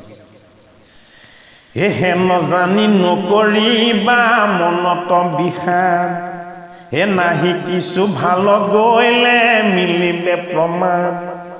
যদি মোৰ বাক্য এইটো দেখাও যুগুতি ইহাৰ প্ৰমাণতে দে শুনা প্ৰাণ সতী মহন্ত সৱক যদি সুহিত মানৱ কৰে অহংকাৰ অনুচিত পৰাভৱ নোৱাৰে কহিবে বান্ধ বৰয় অপমান নধৰে শৰীৰ সন্তোষেৰে প্ৰাণ হে উদাসীন জনৰ মান্য কিছু নাই কুটুম্বৰ অৱজ্ঞাত সহন নযায় শিৱগী উদাসীন সন্মানৰ প্ৰতিও দৃষ্টি নাই অসন্মান আৰু অপমানৰ প্ৰতিও দৃষ্টি নাই গতিকে তেওঁ মোৰ প্ৰাণৰ মনত অকণমান কষ্ট দিলে কিন্তু সেই কষ্টই মোক প্ৰাণ স্পৰ্শ কৰিব নোৱাৰিলে কিন্তু মই পিতাম্বৰৰ সাধক কিন্তু হে দেৱী তুমিতো শিৱৰ সেই ভাৰ্যা তুমিতো এইখিনি সহ্য কৰিব নোৱাৰিবা হে ৰাম মহাপতিব্ৰতা তুমি আমাৰ সুন্দৰী হে মহাগুণৱতী ৰূপৱতী কুল নাৰী হে তুমি কেনে সহিবা দক্ষৰ অহংকাৰ দেখিবা নোৱাৰিবা অমান্য আমাৰ হে তেকে হৈবে গত যুগৰ অথান্ত নাহিকে কুশল হৈবে সংকট প্ৰাণ হে নোৱাৰিবা গলে তইতে প্ৰাণ ধৰিবা হে পাছে শেষ মৰিবা তুমি তহিতে আমাৰ হে বুলিলা অনেক আৰু নিষেধ বচন হে নভৈলন্ত স্বস্থ মনে গুণীতি লোচন সতীৰ বিয়োগ দুয়ো মতে জানি লন্ত নগলেও সান্দনো হে গলে মৰিবন্ত হে বিমৰি সি মৌন ভৈলা প্ৰভু পশুপতি শুনি মোক পাছে যেন কৰিলন্ত সতী শিৱই জানে বোলে কি এই জীৱটোৱে দেহটোক কেতিয়াও প্ৰত্যয় নিয়াব নোৱাৰে বোলে কিয় দেহ হ'ল তক্ষ জীৱ হ'ল শিৱ ইটোৰ লগত সিটোৰ সদায় জীৱই যিটো ভাল পায় দেহে সেইটো ভাল নাপায় জীৱই ভাল পায় পৰমাত্মাৰ সাত্বিক শুদ্ধ ঈশ্বৰৰ শৰণত সেৱা আৰু দেহে কি বিচাৰে ভোগ বিলাস আনন্দ বৈভৱ শিৱৰূপী জীৱই এই কথাটো জানি পেলাই কৈছে বোলে কি বুলি কৈছে যে অন্তৰ্যামী ঈশ্বৰৰ সাধনাৰ দ্বাৰা মই গম পাইছো তুমি যজ্ঞলৈ যাবাই তুমি মোৰ হাত বচন নুশুনিবাই আৰু তাত গৈ তোমাৰ এই দেহটো তুমি ত্যাগ কৰি তোমাৰ শুভৰ প্ৰাপ্তিক প্ৰকাশ কৰিবা এইটোৰ কোনো মোৰ প্ৰতিকাৰৰ উপায় এতিয়া মোৰ লগত নাই তুমি যিটো কৰিম বুলি ভাবিবা সেইটো তুমি কৰিয়েই দিবা বোলে কি তুমি মহামায়া সেইটোকে কৈছে কি বুলি মহামায়া অৰ্থাৎ আমাৰ এই দেহটো মহামায়া ইয়াৰ মায়াৰ আৱৰণেহে এই দেহটো গঠিত হৈ আছে সেইটো কাৰণে এই মায়াৰ আৱৰণৰ পৰা আমি যদি মুক্ত হ'বলৈ হয় তেতিয়া আমি কি কৰিব লাগিব অমহাবলদ দুৰ্বাসনা ঘোৰ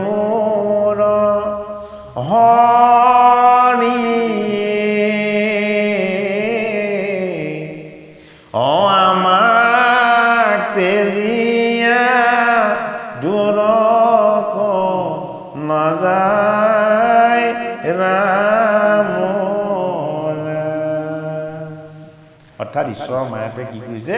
আমাৰ মনটোক মোহিত কৰি ৰাখিছে তোমাৰ মায়ায়ে মন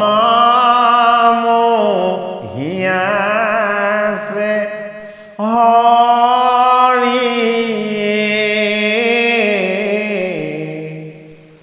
অজ্ঞান আন্ধাৰে পৰিয়া পাৰন পাও ৰাম শংকৰৰ চৰণ আৰু সান্নিধ্য পালে শংকৰ গুৰুজনাৰ উপদেশত মাধৱে ঘোষা শাস্ত্ৰ প্ৰণয়ন কৰিবলৈ সাধনা কৰিছে আৰু এই সাধনাৰ আটাইতকৈ শীৰ্ষচূড়াত তেওঁ উপনীত হৈছে ক'ত এই ঘোষা এই ঘোষা যোগাত তেওঁ সাধনাৰ আটাইতকৈ শীৰ্ষচূড়াত উপনীত হৈছে কি চূড়াত উপনীত হৈছে যে যিটো বস্তু হৰিৰ মায়াই মোক মোহিত কৰি এই গুৰুজনৰ পৰা মোক আঁতৰাই ৰাখিছিলে, ভগৱন্তৰ চৰণ সেৱাৰ পৰা মোক আঁতৰাই ৰাখিছিলে, মই সংসাৰলৈ আহিলো বুলি মইনো ইমান কি দুখ কৰিলো, তোমাৰ মায়াবিলাকে যে মোক বাঘৰ দৰে খেদি খেদি মোক ফুৰিছে। মানে বাৰু সেইটোকে তেওঁ প্ৰকাশ কৰি তেওঁ নিজে কাকুতি কৰি ভগৱানক প্ৰাৰ্থনা কৰিছে যে হে প্ৰভু, মহাবলৱন্ত দুৰ্বাসনাগুৰ হৰি হৰি হৰি হৰিয়ে আমাৰ মনক তেতিয়া দূৰ নযায়। এটা বৰ ডাঙৰ, আমাক এটা ডাঙৰ কি দিছে, মেছেজ দিছে। কি মেছেজ দিছে? আমাৰ মনটোৰ লগতহে দুৰ্বাসনাবিলাক সদায় বান্ধ খাই থাকে। এতিয়া এই জীৱ হ'ল শিৱ, শিৱৰ লগত দুৰ্বাসনা নাথাকে। দুৰ্বাসনা ক'ত থাকে? দক্ষ কন্যা সতীৰ লগত থাকে। সতী যদিও সাধনময় এটা দেহ, তথাপিতো এই জীৱৰ লগত একাত্ম হ'ব নিবিচাৰে। জীৱই যিটো আত্মাৰ আনন্দ বিচাৰে, আমাৰ দেহটোৱে সেই আত্মাৰ আনন্দটো নিবিচাৰে। সেইটো কাৰণে আমি যাতে এই সতীময় সাধনময় দেহটোক আমি যাতে ঈশ্বৰ সাধনাত লগাই ঈশ্বৰ সুখৰ যিখন আচল আনন্দ, সেই আনন্দখন যাতে আমি সদায় ল'বলৈ যত্ন কৰোঁ, চেষ্টা কৰোঁ। চতুৰ্থ স্কন্ধত ভগৱন্ত কৃষ্ণৰ চৰণ সেৱা আমি কেনেকৈ কৰিব লাগিব সেই কথাখিনিকে আমাক শিকাইছে। অৰ্থাৎ আমি এই দেহটোক মিছা বুলি ধৰিব লাগিব। এই দেহটো আজি আছে, কাইলৈ নাই। এই দেহটোৰ ভোগৰ কাৰণে কাৰোবাক হিংসা কৰাটো বৰ ডাঙৰ কথা। এই দেহটোৰ বিলাসৰ কাৰণে কাৰোবাক ফাঁকি দিয়াটো এইটো ডাঙৰ কথা। ইয়াৰ কি অস্তিত্ব আছে, হয়নে নহয় বাৰু? গতিকে আমি নিজৰ বিচাৰ বুদ্ধিবিলাকক যাতে আমি সৎ কৰ্মত, সৎ চিন্তাত, সৎ ভাৱনাত লগাব পাৰোঁ, হয়নে বাৰু? সেইটো কাৰণে গোটেই অমংগলৰ কামটোৱে হ'ল কি, এতিয়া গতি। জীৱই তাক সাধনালৈ নিব বিচাৰিছে আৰু সি কলৈ যাব বিচাৰিছে? চঞ্চল যজ্ঞলৈ যাব বিচাৰিছে। কথাখিনি সেইখিনিকে আমাক তত্ত্বৰ আৰু মনটোক কণ্ট্ৰল কৰিবৰ কাৰণে এনেকুৱা পৃথিৱীত একো শক্তি নাই ঈশ্বৰ চিন্তনৰ বাহিৰে বেলেগ। ইন্দ্ৰিয় আত্মা, সেইটো কাৰণে তেওঁ 5ডাল লেগাম ধৰিছে, কণ্ট্ৰল কৰিব লাগিব। তাৰমানে আত্মাৰ যোগেদি ইন্দ্ৰিয়বিলাকক ধৰি ৰাখিব পাৰিব লাগিব। ঘোঁৰা আমাৰ গোটেই সকলোবিলাকৰ অস্ত্ৰ শক্তিৰ যোগেদিহে তাক ইউনিটটো জোখা হয়। শক্তিৰ এককটো হৰ্চ পাৱাৰ নহয় জানো? হৰ্চ পাৱাৰ মানে কি? অস্ত্ৰ শক্তি, হয় নে নহয়? গতিকে আমাৰ ইন্দ্ৰিয় শক্তিটোতকৈ ডাঙৰ শক্তি একো নাই।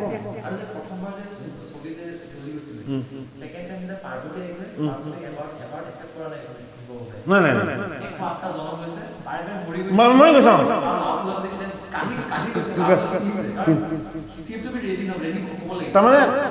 তাৰমানে এই দেহটো আমি পাবলৈ, আমি এই পুণ্যময় নৰতনুটো পাবলৈ আমি ইয়াৰ আগতে কিমান বাৰ দেহটো বলিদান দিব লগা হৈছে তাৰ সীমা নাই। তাৰমানে নৰতনু এবাৰ পাবলৈ আমি কিমানটা জনম লৈ আমি কিমান সাধনা কৰিব লগা হৈছে তাৰ কোনো লেখ নাই। এইবাৰ যে ভগৱন্তই আমাক কৃপা কৰি এটা মানৱী জীৱন দিলে, য'ত বিচাৰ বুদ্ধি বিবেক আছে, য'ত হৰিত শৰণ লোৱাৰ ব্যৱস্থা আছে, য'ত ভকতৰ সং লৈ ভগৱন্তক অনুভৱ কৰিব পৰা এটা ব্যৱস্থা আছে। সেইটো কাৰণে দেহটো কি? এই দেহটো হ'ল আচল মন্দিৰ। যিমান মঠ মন্দিৰ যিমান নাথাকক কিয়, যদি এই দেহটো নাযায়, ভাৱনা নাযায়, সেই মন্দিৰৰ একো কাম নাথাকে। গতিকে আচল মন্দিৰটো হ'ল আমাৰ এই দেহটো। কি মন্দিৰ? হৰি সেৱাৰ মন্দিৰ। সেইটো কাৰণে বাক্য ভাল ৰাখিব লাগে, অন্ন শুদ্ধ খাব লাগে আৰু মগজুত চিন্তন শুদ্ধ হ'ব লাগে, ভাল হ'ব লাগে।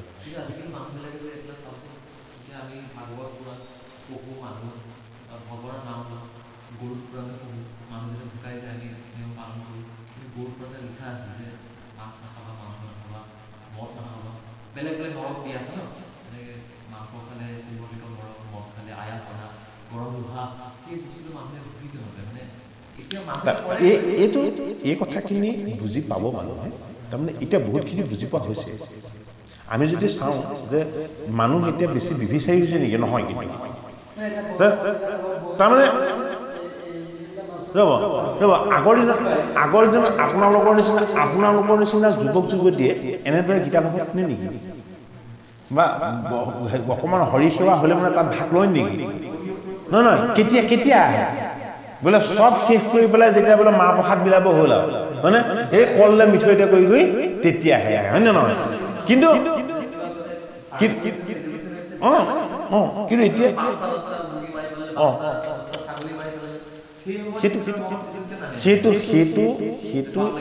সেইটো এতিয়াও বহুত ঠাইত হোৱা নাই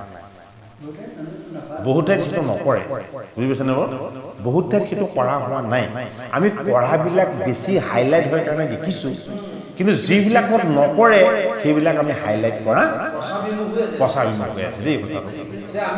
এতিয়া নহয় আমি আমাৰ নিজৰ সমাজখনৰ কথা কৈছোঁ আমাৰ মাজুলীৰ যিখন বকুতিদ্বাৰ গাঁও আছে আমিতো তাত সৰুৰ পৰা বহুত বিয়া সবাহ আমি খাইছোঁ মানে আমাৰ বিয়াত সদায় কোমল চাউল দৈ চিৰাহে হ'ব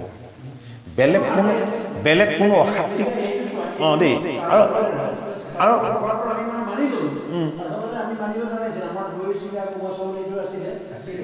নহয় ছাৰ এটা কথাও তাৰমানে সেই বস্তুবিলাকৰ উৎপাদনটো কমি গৈছিলে এতিয়া ফাৰ্ম চাৰ্মবিলাক হৈছে এতিয়া যোগানখিনি আহিছে বাৰু সেই নিয়মটো এতিয়া বৰ্তাই ৰাখিব পৰা হ'ব তাৰমানে আমাৰ গাঁওবিলাকতো এনেকুৱা এটা সমস্যা আহিছিলে বানপানী হৈ যোৱাৰ পাছত গৰু গাইবিলাক নদীত উঠাই লৈ যোৱাৰ পাছত তাৰমানে আপুনি যদি কণীয়াটো লৈ পেলাই যদি গাখীৰ এপোৱা বিচাৰি যায় 1 লিটাৰটো নহয় এপোৱা গাখীৰো যদি বিচাৰি যায় হয়তো আপুনি বেৰাটো বিচাৰিলেও হয়তো ক'ৰবাত নাপাব তেনেকুৱা কণ্ডিশ্যন এটা আমাৰ এটা সময়ত আহিছিলে আৰু সেইটো কাৰণে আমাৰ অনুষ্ঠানবিলাকৰ খাদ্যভাসটো কিবা এটা পৰিৱৰ্তন আহিছিলে কিন্তু সেই পৰিৱৰ্তনটো যাতে আমি ইমান অধোগামী কৰি নেপেলাওঁ যিটোৰ যোগেদি আমি যে জীৱশ্ৰেষ্ঠ মানৱ সেই কথাটো যাতে তাত নস্যাৎ হৈ যায় এই কথাখিনি বৰ ধুনীয়া কথা হৈছে কিন্তু আমাৰ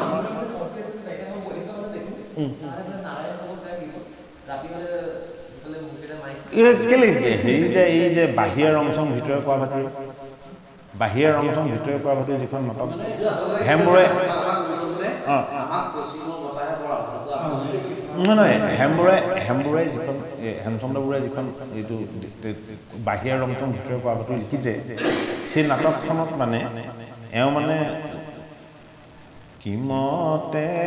ভকতি হেৰা তুমি ক'ত আছা অকণমান আহিবাচোন তাৰমানে ইকন পঢ়ি নহয় তেওঁ আকৌ মানুহগৰাকীক মাতে তাৰমানে সেইবিলাক কি দেখাইছিলে তাৰমানে সেইটো সময়ৰ মানুহৰ মানে হৰিৰ গুণ কীৰ্তনলৈ মনটো নাযায়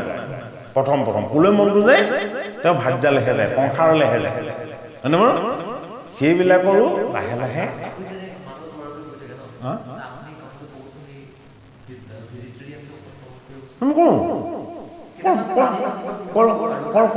সেইটো কৰিছোঁ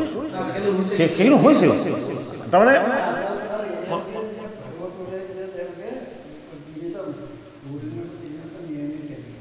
না আমিতো অত্যন্ত নিয়ম সংগ্ৰামত চলোঁ আৰু নিয়ম সংগ্ৰামত যদি আমি নচলোঁ আমি এই আসনখনত বহিব পাৰিম